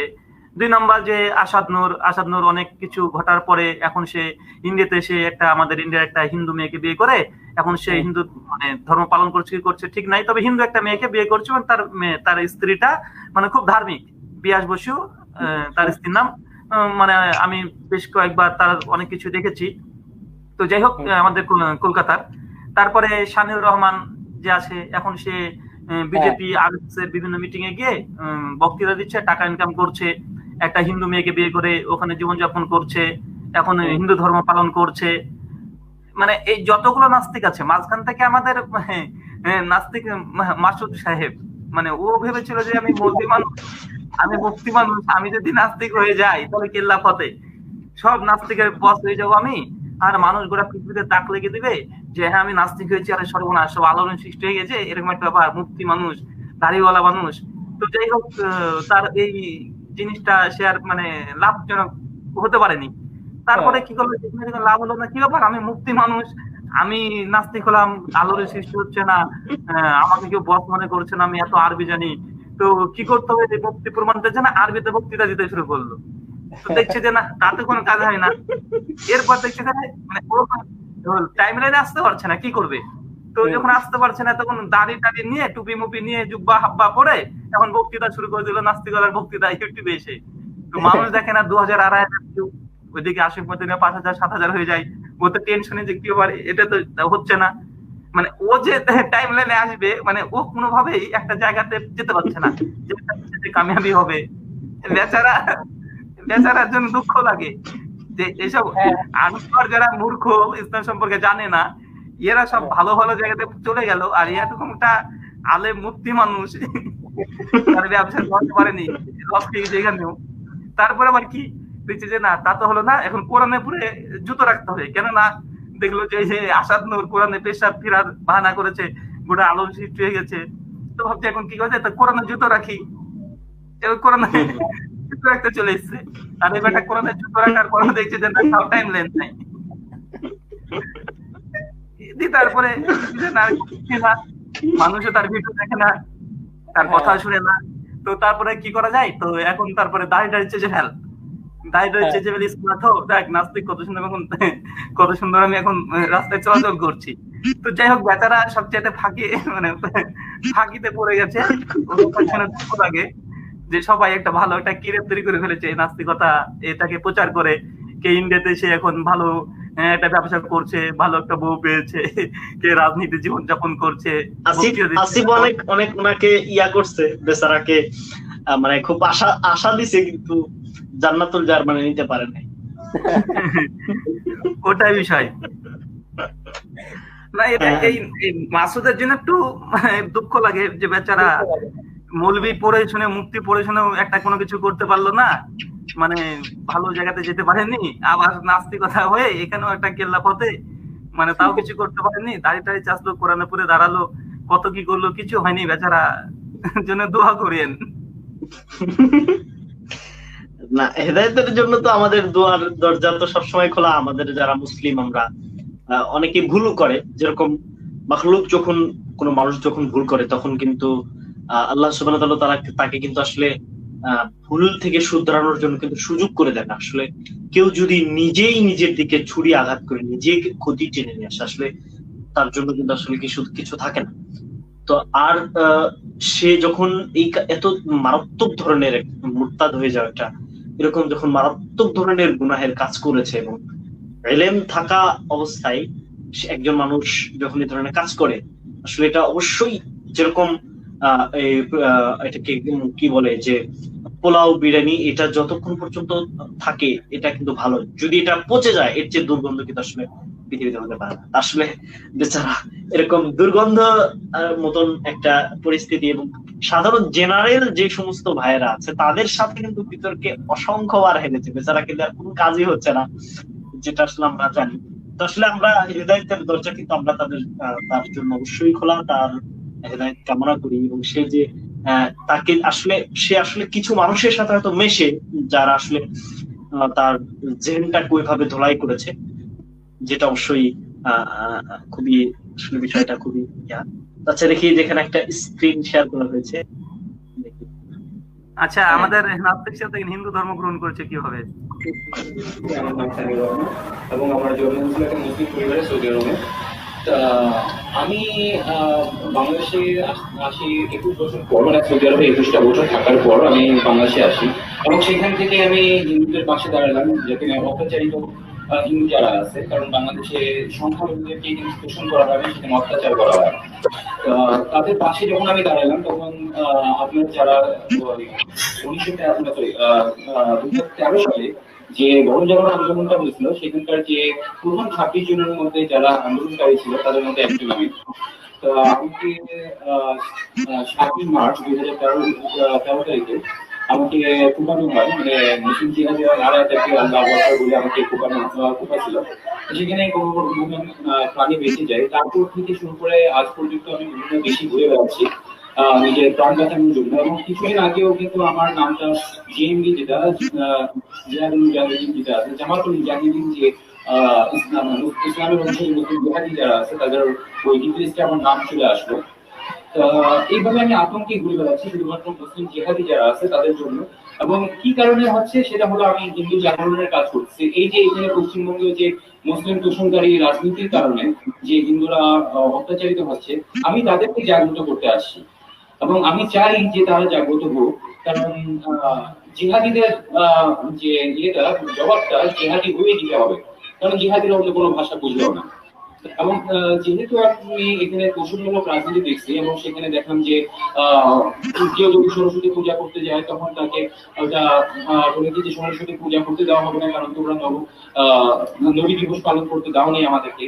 এবং কেউ যদি উলবেরিয়াতে নিজেদের উদ্যোগে সরস্বতী পূজাটা করতে চায় তখন দেখা যায় কি যে সরস্বতী মানে আমাদের মা সরস্বতী সে নিজেই অ্যারেস্ট হয়ে যাচ্ছে, পুলিশ এই মূর্তিটাকে নিয়ে যাচ্ছে। তো এই ধরনের যদি পরিস্থিতি যদি চলতেই থাকে তাহলে আমি বলবো কি যে এই ভারতবর্ষে এই পুরো হিন্দুস্তানে হিন্দুরাই সংখ্যালঘু হয়ে যাবে। সেটা যেন না হয়। আমি আমার যে পূর্বপুরুষের যে পরিচয়টা তারা সবাই সনাতন ছিল, কারণ বাবর তারপর অন্যান্য মুসলিম যারা ছিল তাদের মতো সন্ত্রাসী মানে ইসলাম অনুসারী মুসলিম জিহাদিরা যদি এই ভারতবর্ষে না আসতো তাহলে মনে হয় আমার পূর্বপুরুষরাও কিন্তু মুসলিম হইতো না, তারাও সনাতনই থেকে যেত। তা আমি আমার পূর্বপুরুষদের যে ধর্মটা ছিল, যে সংস্কৃতিটা ছিল, সেটাতে আমি ফেরত আসছি। তা আমি চাই যে আমি যেহেতু ফেরত আসছি, আমি আমার পূর্বপুরুষের যে ধর্মটা যে সংস্কৃতিটা সেটাকে রক্ষা করার জন্যই কিন্তু আমি আমার আন্দোলনটা চালাচ্ছি এবং চালা যাবো। তা আমার আন্দোলনটা মানে সহজ ভাষায় যেটা বলা যায় সেটা হলো পরিত্রাণ সাধনা বিনাশা যথেষ্ট। তো আমি এটা করে যাচ্ছি, করে যাবো, এবং আমি চাই যে আমার সাথে আরো অন্যান্য হিন্দু যারা আছে তারা সবাই আমার সাথে থাকবে। ধন্যবাদ। দেখুন, বুঝতে পারলেন তো, মানে হিন্দুদের মাথাতে হাত বুলিয়ে মানে তার ব্যবসাটা বেশ ভালোভাবে এখন চালিয়ে যাওয়ার চেষ্টা করছে। আমি একটা জিনিস বলি যে এই যে আপনি বললেন না দলিতদের উপরে, এখানে এত বেশি নোংরামি এই যে বর্ণবাদ নিয়ে এটা যে এত নোংরামি এখানে চলে, এখন হচ্ছে কি যে সুবিধা দেওয়ার জন্য। আচ্ছা, আমরা আপনার কথা শুনতে পাচ্ছি না কারণ এখানে মিউট করেছেন আপনি। আচ্ছা, আমি মিউটটা হ্যাঁ একটু আমি আসলে লাইভটা অনেকক্ষণ দীর্ঘক্ষণ হয়ে করা হচ্ছে। আপনার কাছে আমার সর্বশেষ যে রাহুল হোসেন ভাইয়ের কাছে আমার সর্বশেষ যে একটা কোশ্চেন সেটা হচ্ছে যে আমরা যে দাওয়াতি কার্যক্রমটা করছি, আপনি যদি আমাদেরকে একটু পরামর্শ দিতেন, বিশেষ করে আমরা কিভাবে দাওয়াতি কার্যক্রমটা আগায় নিতে পারি, এবং বিশেষ করে আপনি এর আগে অনেকবার আমাদের সাথে আলোচনা করেছেন এবং যেটা দ্বারা আমরা অনেক কিছু শিখতে পেরেছি, অনেক কিছু জানতে পেরেছি। এবং আমি আপনার কাছ থেকে আরো বিশেষ করে বিষয়গুলোর উপর আপনি যদি আমাদেরকে কিছু দিক নির্দেশনা দিতেন যার আলোকে আসলে আমরা কাজটাকে আরো সুন্দরভাবে আগে নিতে, যেটা আপনি দাওয়াতি কার্যক্রমগুলো দীর্ঘদিন করে আসছেন। বিষয়টা হচ্ছে যে নাস্তিকতা মানে নাস্তিকদের সঙ্গে বিতর্ক করা, মানে এটা ওই যে একটা শেষ কথা না, গোটা পৃথিবীটার সমস্ত কিছু অনর্থক। এই যে কথাটা, এখন এদের সঙ্গে কি বিতর্ক করবেন? কারণ ওকে আপনি বুঝালেও বুঝবে না, তো এখানে আর কোনো কৌশল চলে আমি বুঝবো না, কোনো কৌশল চলে না, দাওয়াত তো ফেল আমাদের। মানে ও যদি না বুঝে তো আমি বুঝাবো কি দিয়ে? এখন ওদের স্ট্যান্ডার্ড একটা তৈরি করে যদি দিত যে ভাই আমাদের এই স্ট্যান্ডার্ড, আমরা এটাকে আমরা এটা যদি তো ঠিক, এটা যদি বোঝাই তো ভুল, তো এরকম যদি স্ট্যান্ডার্ড থাকে তাহলে আমরা সেখানে গবেষণা করে পড়াশোনা করে আমরা সেখানে তাদেরকে প্রুফ দিতে পারতাম। কিন্তু তাদের কোনো স্ট্যান্ডার্ড নাই, এক একজনে এক রকমের। নাস্তিকদের মধ্যে যে ইমিউনিটি আছে এমনটা নয়, গোটা বিশ্ব জগতে নাস্তিকতা 3-4টে দল আছে, মানে এক একজন এক একটা গ্রুপের সঙ্গে মিশে আছে, ওই গ্রুপটাকে ফলো করে একে অপরকে আমাদের পরিবেশে কাফের হুদা দেয় যে ওরা সঠিক নাস্তিক নয়। নাস্তিকের মধ্যে শিরক আছে, অনেকগুলো দল আছে, তো তারাও তো একমত না, তারাও একমত না। তো কি যারা প্রমাণ চায় না বা প্রমাণ কি বোঝে না বা কি প্রমাণ চাই এটাও নিজেরা বুঝে না, মানে যারা বুঝবে না বা বোঝা মানে সরি মানে মানে মানে ওরা নিজে থেকে বুঝবে না, তখন এদেরকে আপনি কিভাবে দাওয়াতি কৌশল শেখানো যায় বলেন তো? আসলে কোনো ওয়ে নেই মনে হয়। এটা তো অবশ্যই একটা গুরুত্বপূর্ণ বিষয়। তো বিষয়টা হচ্ছে যে মানে আমাদের অনলাইন যে প্ল্যাটফর্ম তারা যে কাজগুলো করতেছে আমরা যেটা দেখতেছি, বিশেষ করে তারা নাটক করতেছে, তাদের লাইভ গুলো অধিকাংশই নাটক হচ্ছে। ধরেন একজন নাস্তিককে তারা মুসলিম সাজিয়ে এনে প্রশ্ন করতে করতে করতে করতে দেখা যায় সংশয়বাদী হয়ে যাচ্ছে, সর্বশেষে নাস্তিকতার একটা মানে সে নিজেকে একটা রূপ দিচ্ছে। এরকম করেই কিন্তু তারা প্রশ্ন উত্তরে একটা মানে তাদের নাস্তিক ধর্মটা প্রচার করছে। তো এখানে আমরা যে কাজগুলো অনেকদিন হলো করে আসছি, যে তাদের এগেইনস্টে তাদের নাস্তিক ধর্মের যে মোরালিটি আছে, নৈতিকতা আছে, সে বিষয়গুলো আলোচনা মানে আমরা করছি এবং তাদেরকে তার থেকে সে বিষয়গুলো আমরা দেখাচ্ছি এবং তারা খুব লজ্জিত তাদের নাস্তিক ধর্ম নিয়ে। বিশেষ করে সমকামিতা কেতাব আছে অভিজিৎ রায় দাদার একটা কেতাব। তো যাই হোক, আমি আসলে আপনার কাছ থেকে যদি আপনি এই যে নাস্তিক ধর্ম নিয়ে যে আমরা আলোচনা করছি, বিশেষ করে অন্যান্য ভাইয়ের ইসলামী পয়েন্ট থেকে জবাব দিচ্ছে, বিশেষ করে আপনি ইসলামিক পয়েন্ট থেকে সুন্দরভাবে জবাব দেন। আমি দিনে একবার হলে আপনার টাইম লাইনে যাই, দেখি যে মানে আপনি কোনো উত্তর দিয়েছেন কিনা, সেটা একটু শেখার জন্য। তো আসলে এখানে যে বিষয়টা সেটা হচ্ছে যে আমি আপনার কাছ থেকে যেটা জানতে চাচ্ছি যে নাস্তিক ধর্ম নিয়ে যে আমরা আলোচনা করছি, এই ব্যাপারে যদি আপনি কিছু আমাদেরকে জানাইতেন আর কি, যে এই দাওয়াতি কার্যক্রম আর বিশেষ করে বাস্তবিক দাওয়াতি কার্যক্রম যেটা আপনার ইন্ডিয়াতে আপনি সম্ভবত একটা উদ্যোগ নিয়েছেন, আমি এরকমটা শুনেছিলাম যে আপনার আশেপাশে যারা হিন্দু আছে, বাংলাদেশেও কাজ হচ্ছে আলহামদুলিল্লাহ, এই বিষয় সম্পর্কে সুন্দর কাজ হচ্ছে। এই যে মৌলানা জুবায়ের সাহেবের নেতৃত্বে হিন্দুদের মাঝে দাওয়াতি কার্যক্রম। তো এই যে অনলাইন প্ল্যাটফর্মে নাস্তিক ধর্মের উপর যে কাজটা আমরা অলরেডি শুরু করেছি, এই ব্যাপারে যদি কিছু বলতেন আমাদেরকে, যদি পরামর্শ দিতেন। মানে এখন তো মিডিয়া যেহেতু সবার হাতে, এটাকে রোধ করা কোনোভাবে সম্ভব নয়। তাই ওদের আলোচনা কেউ শুনুক বা না শুনুক, ওরা অভিনয় করে হোক বা টেকনিক করে হোক বা যে কোনো ভাবে হোক, তারা এখন আলোচনা করবে এবং তাদের কাছে শ্রোতা হবে। বাজারে পচা মাল থাকলেও তার কাছেও মানুষ যায়। একদম দেখবেন মানে নষ্ট হয়ে গেছে বেগুন, পোকা টোকা লাগা, ওর কাছে মানুষ যায়, দু একটা হলেও যায়। তো যেই কথা বলুক না কেন তার কাছে মানুষ যাবে, এটা স্বাভাবিক। পক্ষ এবং বিপক্ষে থাকবে, এটা স্বাভাবিক। আপনি রাস্তাতে চলাচল করবেন, একটা লোক ভালো মানুষ রাস্তা যাচ্ছে, হঠাৎ আপনি গিয়ে একটা ঠাটে থাপ্পড় মেরে দেবেন। মেরে দেওয়ার পর দেখবেন কিছুক্ষণ পর মানুষ যখন জমে যাবে না, আপনি মেরেছেন, দেখবেন আপনার কাছে না হলে 3-4 জন বলবে যে হ্যাঁ ঠিকই করেছে। মানে আপনার দিকে 2-4টা লোক থাকবে, ওর দিকে 20টা থাকবে, আপনার কাছে 4-5টা লোক আপনার কাছে এসে বলবে যে না এই ঠিকই করেছে। মানে এটা হচ্ছে দুই পক্ষ স্বাভাবিক থাকবে, এটা হীনমন্যতার কোনো বিষয় নয়। আর 2 নম্বর বিষয় হচ্ছে যে তারা যে কাজ করছে তারা কাজ করুক, এবং তাদের প্রত্যেকটা, এই যে আমাদের আজিম ভাই বলছিল যে তারা প্রশ্নের উত্তর দিয়ে মানে কত দিবেন, ওরা 2000 প্রশ্ন পর করে চলে যাবে। আপনি প্রশ্নের উত্তর দিতে গেলেই একটা পর একটা করে যাবে, মানে এটা একটা অনর্থক সময় নষ্ট। তো মূলত হচ্ছে যে নাস্তিকতার আমাদেরকে যে মূল বিষয়টাকে তুলে দিতে হবে, আর এটা মানুষের একটা ফিতরাত, মানুষ জন্মসূত্রেই সেই ঈশ্বরের প্রতি একটা ভাব ভঙ্গিমা থাকে। মূলত আল্লাহ সুবহানাহু ওয়া তাআলার কনসেপ্টটা যদি আমরা ভালোভাবে মানুষের সামনে প্রকাশ করে, যে আসলে মানে যিনি ঈশ্বর বা আল্লাহ ইনি কি, ইনার প্রসঙ্গে যদি আমরা পরিচয় করিয়ে দিই, তো তখন নাস্তিকতা হওয়ার কোনো চান্স থাকবে না। এখন ছোটকাল থেকে বা আপনার যদি মানে স্ট্যান্ডার্ড যদি এটা হয় যে ঈশ্বর মানে ওই আপনি একটা মানুষকে ভেবে নিচ্ছেন হচ্ছে ঈশ্বর বা এই ক্ষমতা আছে, এই ক্ষেত্রে যদি আপনার আগে থেকে হয়, তখন একটা মানুষের মধ্যে দুর্বলতা হতে পারে, যেন এটা ঈশ্বর হলো কিভাবে, এরকম একটা ধারণা আসতে পারে। তো আমাদের পরবর্তী প্রজন্ম যারা আসছে তাদের কাছে আমাদের কি মানে আল্লাহ সুবহানাহু ওয়া তাআলার যে কনসেপ্ট তাওহীদ, এটা যদি তাদের কাছে ভালোভাবে ক্লিয়ার করা যায়, তবেই মানে মানে এটা অ্যান্টিবায়োটিক হিসেবে এটাই ব্যবহার করা যেতে পারে। আর দোকান থাকলেই তো কাস্টমার যাবেই, এটা স্বাভাবিক বিষয়, 2-4 জন ছিটকে যাবেই। তবে একটা মিষ্টি হাসির ব্যাপারে একটা কথা বলি। একজন নাস্তিক আমার সাথে ইনবক্সে কথা বলতেছিল যে তারা নাকি এরকম ইনবক্সে মানুষের সাথে গ্রুপিং করে অনেক মানুষকে সংশয়ের মধ্যে ফেলে দিচ্ছে। আমি তাদেরকে একটা কথা বলেছিলাম যে তোমাদের মতো নাস্তিকদের মানে এত কম জ্ঞান সম্মত নাস্তিকদের কথা শুনে যদি কোনো মুসলিম যদি নাস্তিক হয়ে যায়, তাহলে আর মুসলিম থাকার প্রয়োজন, ও যেন নাস্তিকই হয়ে যায়। মানে এটা বলছিলাম আর কি, যে মুসলিম তার ধর্ম সম্পর্কে জানবে না এবং সে ধর্ম সম্পর্কে না জানার কারণে এরকম কোথা থেকে কে কি প্রশ্ন করেছে এর জন্য সে ধর্ম ত্যাগ করে দেবে, তাহলে এরকম মুসলিমের থাকারই আসলে কোনো প্রয়োজনীয়তাই আমি বোধ করি না। কারণ আমাদের ধর্ম তো আসলে প্রয়োজনীয় ইলম কিন্তু অর্জন করতে ফরজের বিধান দিয়েছেন। তো এক্ষেত্রে আসলে প্রত্যেকের ধর্ম চর্চা করা উচিত, ধর্ম সম্পর্কে জানা উচিত। তো রুহুল হোসেন ভাই, আমি আসলে অনেকক্ষণ হলো লাইভটা করছি, একটু যদি আজকের লাইভটা থেকে যদি একটু বিদায় নিতে চাচ্ছিলাম। সমস্যা নেই। আচ্ছা, তো সকলেই ভালো থাকবেন। আজকে একটা সুন্দর একটা লাইভ প্রোগ্রাম করলাম, বিশেষ করে আমাদের সাথে ছিলেন পাকিস্তানের একজন অনেক বড় একজন স্কলার বললেই চলে, এবং আয়ারা থেকে তিনি উপস্থিত ছিলেন, এবং আমাদের সাথে উপস্থিত ছিলেন ইন্ডিয়ার একজন বিশেষ ব্যক্তি রুহুল হোসেন ভাই, তুলনামূলক ধর্মতত্ত্বের উপর একজন গবেষক, এবং আমাদের সাথে ইলুমিনিয়াতির গবেষক কিবরিয়া রাবিদ সানি ভাই। সকলকে অসংখ্য ধন্যবাদ, এবং আমাদের লাইভে আপনাদের মূল্যবান সময়টুকু আমাদের সাথে দেওয়ার জন্য। পাকিস্তান, একজন বাংলাদেশ, একজন ইন্ডিয়া আজকে। হ্যাঁ হ্যাঁ হ্যাঁ, এটাই। আল্লাহ বরকত দিক।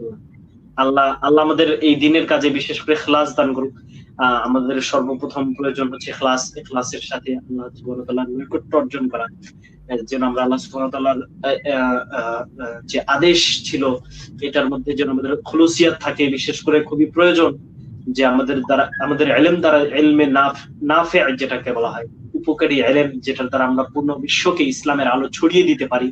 এবং বিশেষ করে এটার জন্য মূল উদ্দেশ্য শুধুমাত্র মওলাই করিমের রেজামন্দি, আল্লাহ সুবহানাহু ওয়া তাআলার রেজা এবং খুশি যেন আমাদের মধ্যে অর্জিত হয়, এবং পুরো জাহানের জন্য যেন হেদায়েতের জরিয়া হয়। এবং সেই হিসেবে আমি মনে করি যে আমাদের প্রত্যেকেই আমাদের ইসলামের সৌন্দর্যকে ছড়িয়ে দেওয়া আমাদের দায়িত্ব, এবং আমাদের ইসলাম আমাদের ছাড়াই হয়তো বিজয় অর্জন করবে, কিন্তু ইসলামের কাজগুলো আমরা করলে হয়তো আমরাই একদিন সফল হব। সেই কামনা রেখে সকলকে বিদায় জানি। আজকের লাইভ থেকে বিদায় নিচ্ছি। ওয়াখির দাওয়ানা আলহামদুলিল্লাহি রাব্বিল আলামিন। আসসালামু আলাইকুম। ওয়া আলাইকুম আসসালাম।